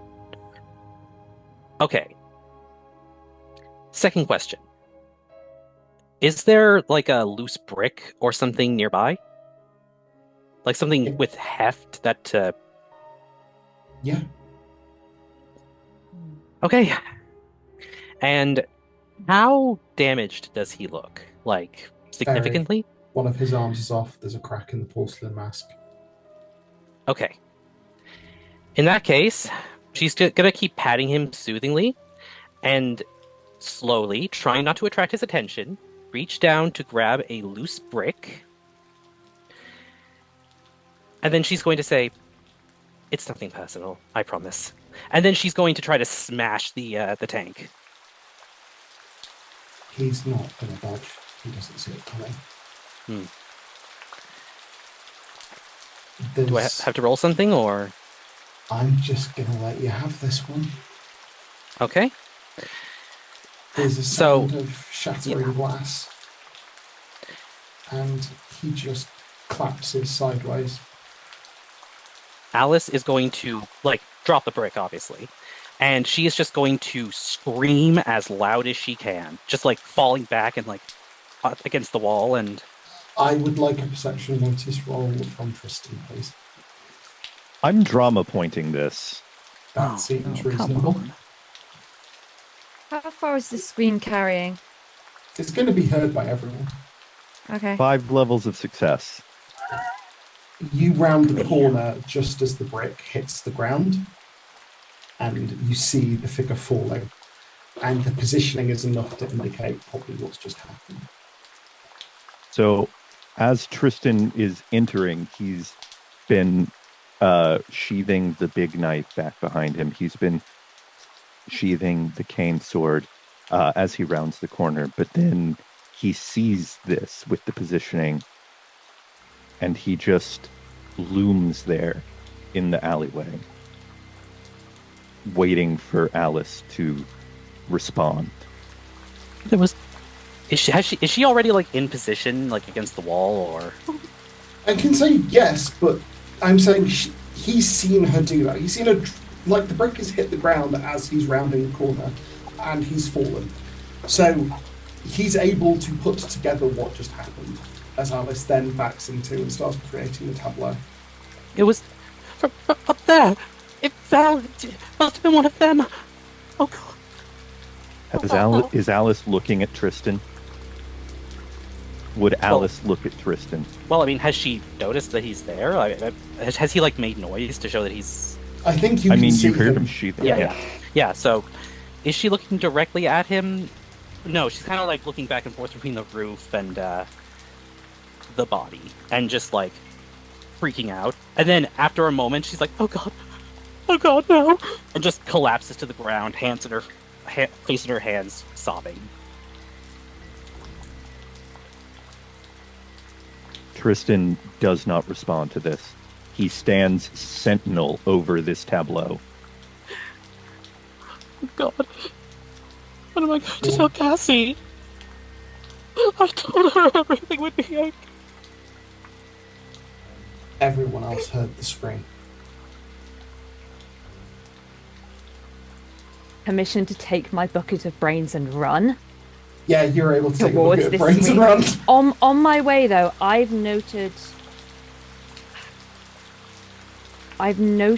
that Edmund was looking at this carcass of this thing. And on an outside chance, I say, "Got anything?" Because I don't know how much he's gathered.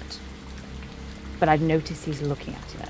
But there's a giant mechanical machine in front of Edmund, and he's looking at it kind of like WTF style.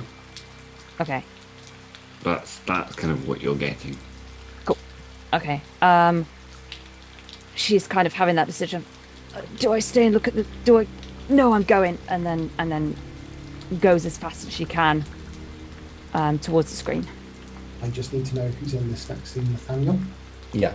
Similarly, I'm also taking note of the fact that Oliviera gathered those brains, because there's going to be issues if you go away with those. Okay. But are you going after Oliviera in the direction of the screen? Yes, I am. Edmund. No, Edmund is not going to do that, on the simple fact that everybody else is going there. There are police horses here. Police are on their way here, and he needs to make sure that everything is here and preserved, etc., etc., etc.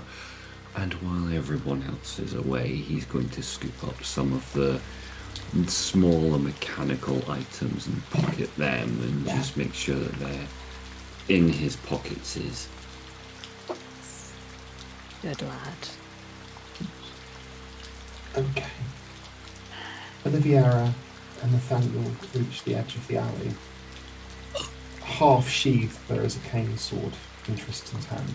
No, it's fully It's sheathed. fully sheathed. There is a cane Yep. in Tristan's hand. And Alice is sobbing over the destroyed remains of John. Can I figure out what's happened, or is it just a complete mystery? You can see what you can see. You can see what I've Okay. described. So jumping immediately to Alice has done it might be Sure. in that instance.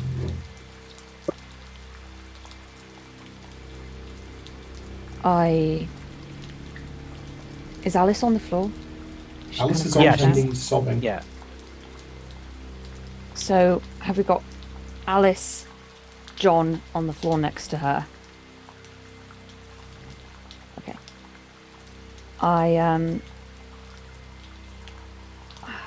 would like to kneel down next to Alice and comfort her, so that I'm kind of blocking John's body from view. Okay.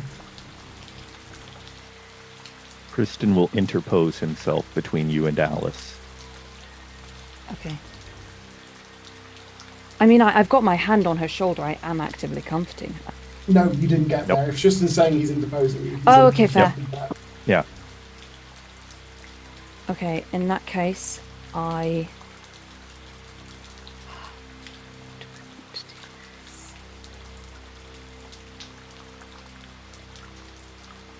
I'm just going to stand up and go towards the end of the... Is it another alleyway, did you say? So they're in an alley off the street that you've just been on. Cool. I'm gonna head past everyone and go towards the end of the alley, and just kind of be pacing. Okay. I'm gonna put the bucket down and stand in front of it, Mhm. and I'm gonna be looking back towards everyone and the entrance to the alley. Is it like a dead end? Is what I'm saying? Is it No, like this a? is a through. This is a ginnel. This goes through. It's really Cool. straight. Okay, and I'm just gonna plan and watch for a moment. Nathaniel is gonna rush towards John. And he's gonna take off his long overcoat and kind of... Can he take the brain out of the broken jar? Did it fall out? What happened with it? It scatters across the corridors. As soon as he notices that, he's gonna go towards it and pick it up and wrap it in the overcoat. And then look from John to Alice to Tristan. Tristan, what's your response to Nathaniel's movement? Nothing at all, or just... As long as you're not moving towards Alice, he has no reaction to you. Okay. But Okay, once good. you've done that, he will reach down to where Alice has crumpled and he's going to, by the shoulder or by the arm, drag her up. And as he does that, he's going to lean so close to her, and in the tiniest voice you have ever heard, in a rasp that sounds cold and inhuman, he's going to say to Alice, "You disgust us." And then just kind of like, not throw her against the wall, but just like, as she's picking herself up, like, lets go of her in such a way that she will end up against the wall. Does Alice need to make a willpower roll? Yes, Alice does. Well, would this magic affect her emotions at all? This is going beyond anything that's going to protect from. Okay, fair enough. Just a straight willpower Interesting. roll? This is a straight. This is a difficult willpower roll, actually, I believe. Oh, damn, okay.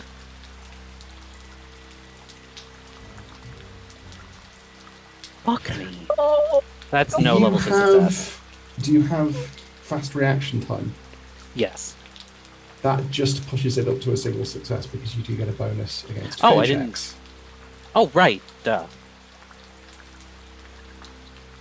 You just managed to stop a genuine scream from leaving your throat and genuine tears falling from your eyes, but barely, as this deep, cold dread fills your stomach, as you realise, more than at any other point in your life, you are being seen, you are being judged, and you are being found wanting. This ice-cold gaze looks into you, and it finds a lack of something that you didn't realise wasn't there, and it chills you more deeply than any other experience of your life. And at that moment, Tristan lets go and blinks, and his posture changes, but not his anger, his simmering anger is now apparent, and he just marches off.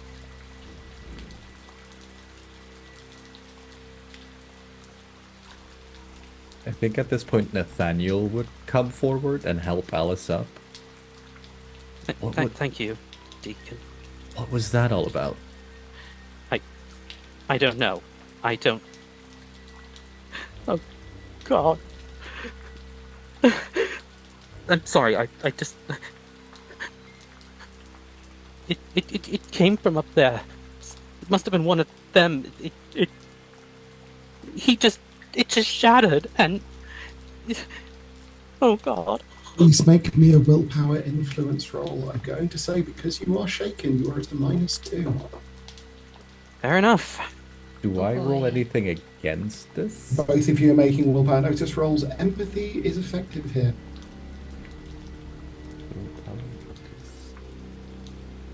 Yeah, empathy doesn't give me a bonus. Just In this instance, it will give you a +3. ooh. No, and plus. You're doing this while you have a brain under a coat. Yeah, Just I'm under one arm. No, I'm cradling it like a baby. Ooh. Oh, we both rolled 13 with 3 levels of success. Defender wins? Who's the defender in this case? Me. Thing is, No, because you're attacking with your influence. You're lying. I know. Well, the thing is, I'm in the position of I'm in the know. Nathaniel, a killer knows a killer when he sees one. She's very good. Okay.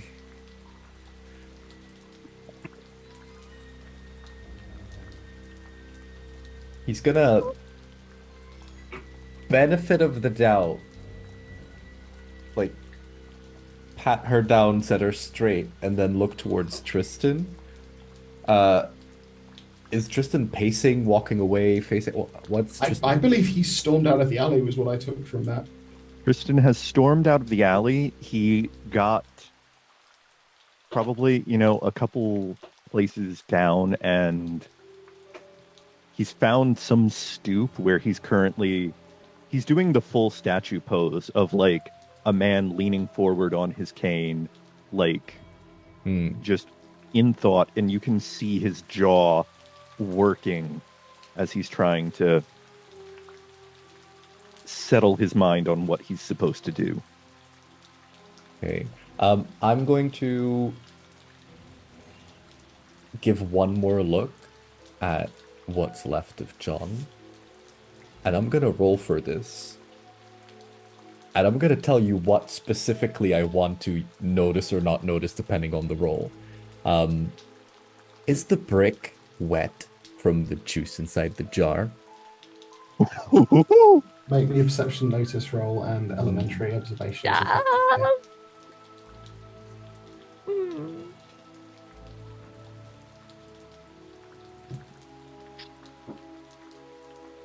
Yes.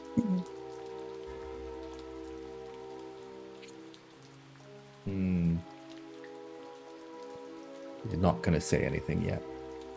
He's going to take a step back.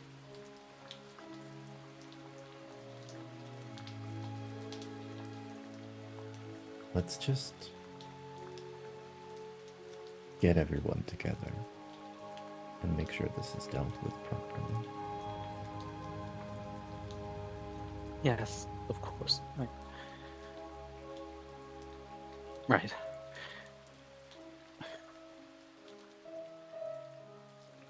Can Alice tell that he doesn't believe her? Any perception notice roll. What percentage by volume of this campaign is not just what percentage is perception notice rolls? What percentage Damn it, I'm is sucking us at these rolls lately. PvPing these rolls? Yeah. You don't see that. Each other. He looks concerned. Presumably that is concern for you. I'm going to cutscene this next bit. If we wish to reconvene, we can. Mm-hmm. The police arrive. They cordon off the scene, call allies. Things are collected. No brains are found.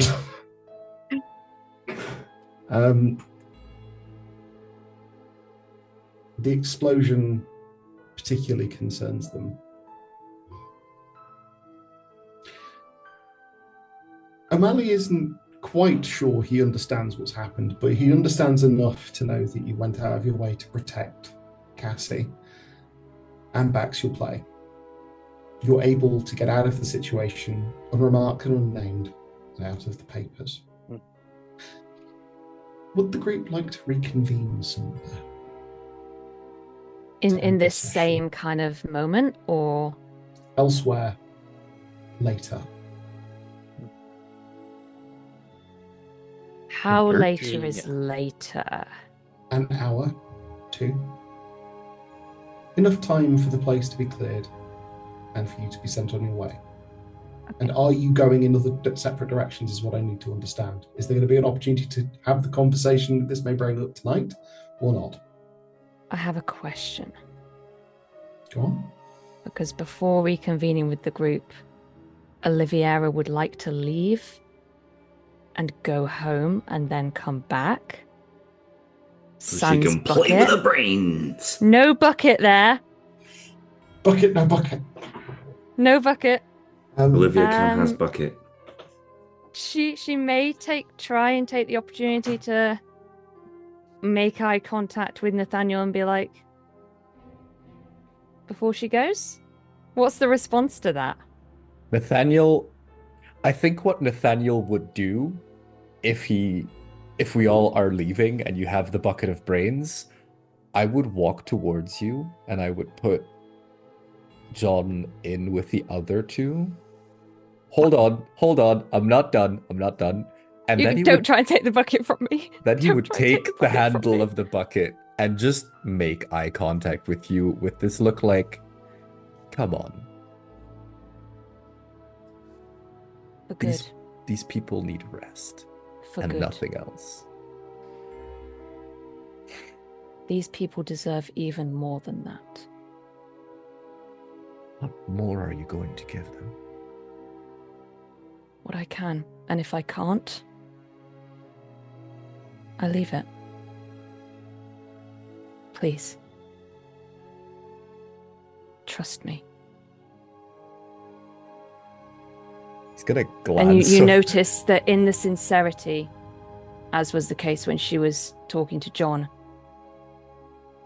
her accent that she picked up when studying abroad has completely slipped away.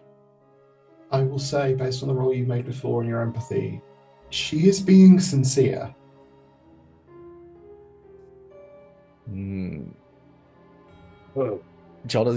Nathaniel's gonna look to the side over at Alice for a bit. She's And just then- kind of sitting there with a 1,000-yard stare. And then back to Oliviera. There's not a lot of trust left in these neighborhoods nowadays. Then wouldn't you rather preserve what there is?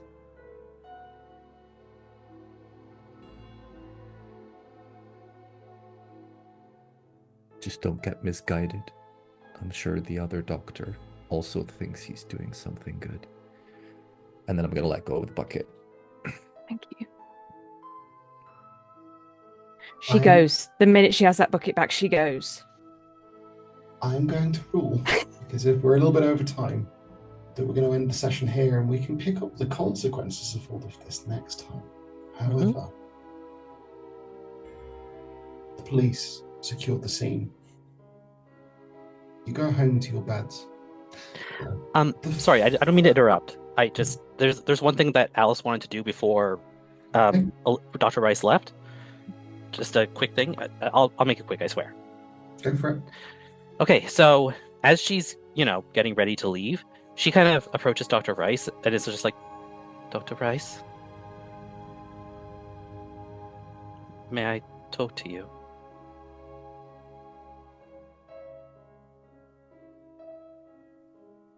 Sure. Is she... Okay. I have to apologize.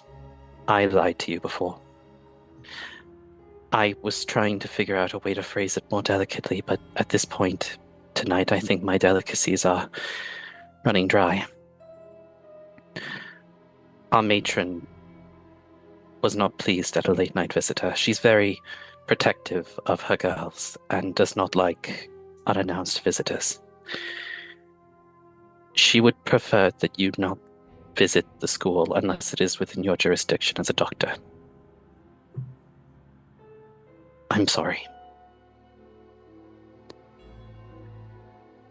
Then I suppose you had better hope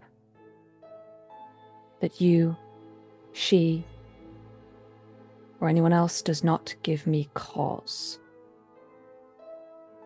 Look after yourself. Take care. You too. From what I observed earlier, it seems more than one person may no longer have your back. And I mean this with all sincerity. Take care, Alice. Dr. Rice, I'm used to no one having my back. I can handle myself. Thank you. And she's going to just turn on her heel and be on her way. The scene is secured. The following morning, Father Liam Sullivan comforts a freshly grieving Charlotte Markham. Cassie playing with a new porcelain doll on one of the pews of the church. Nathaniel slips a beautiful silver patterned revolver from his pocket and back into the safe in Father Nathaniel's study.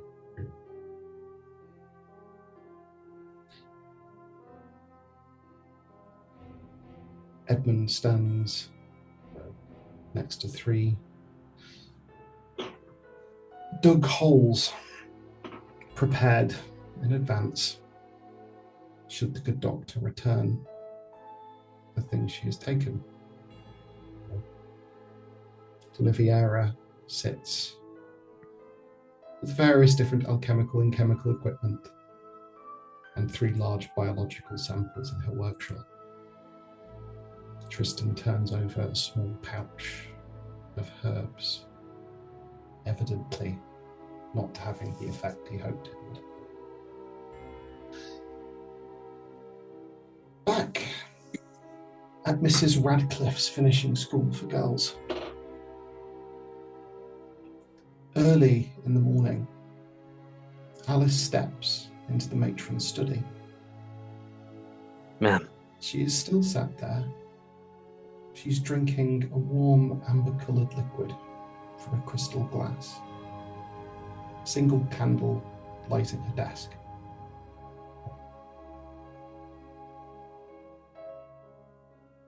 Ma'am.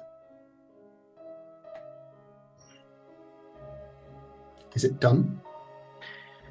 Yes, ma'am. It's finished. There were more of them.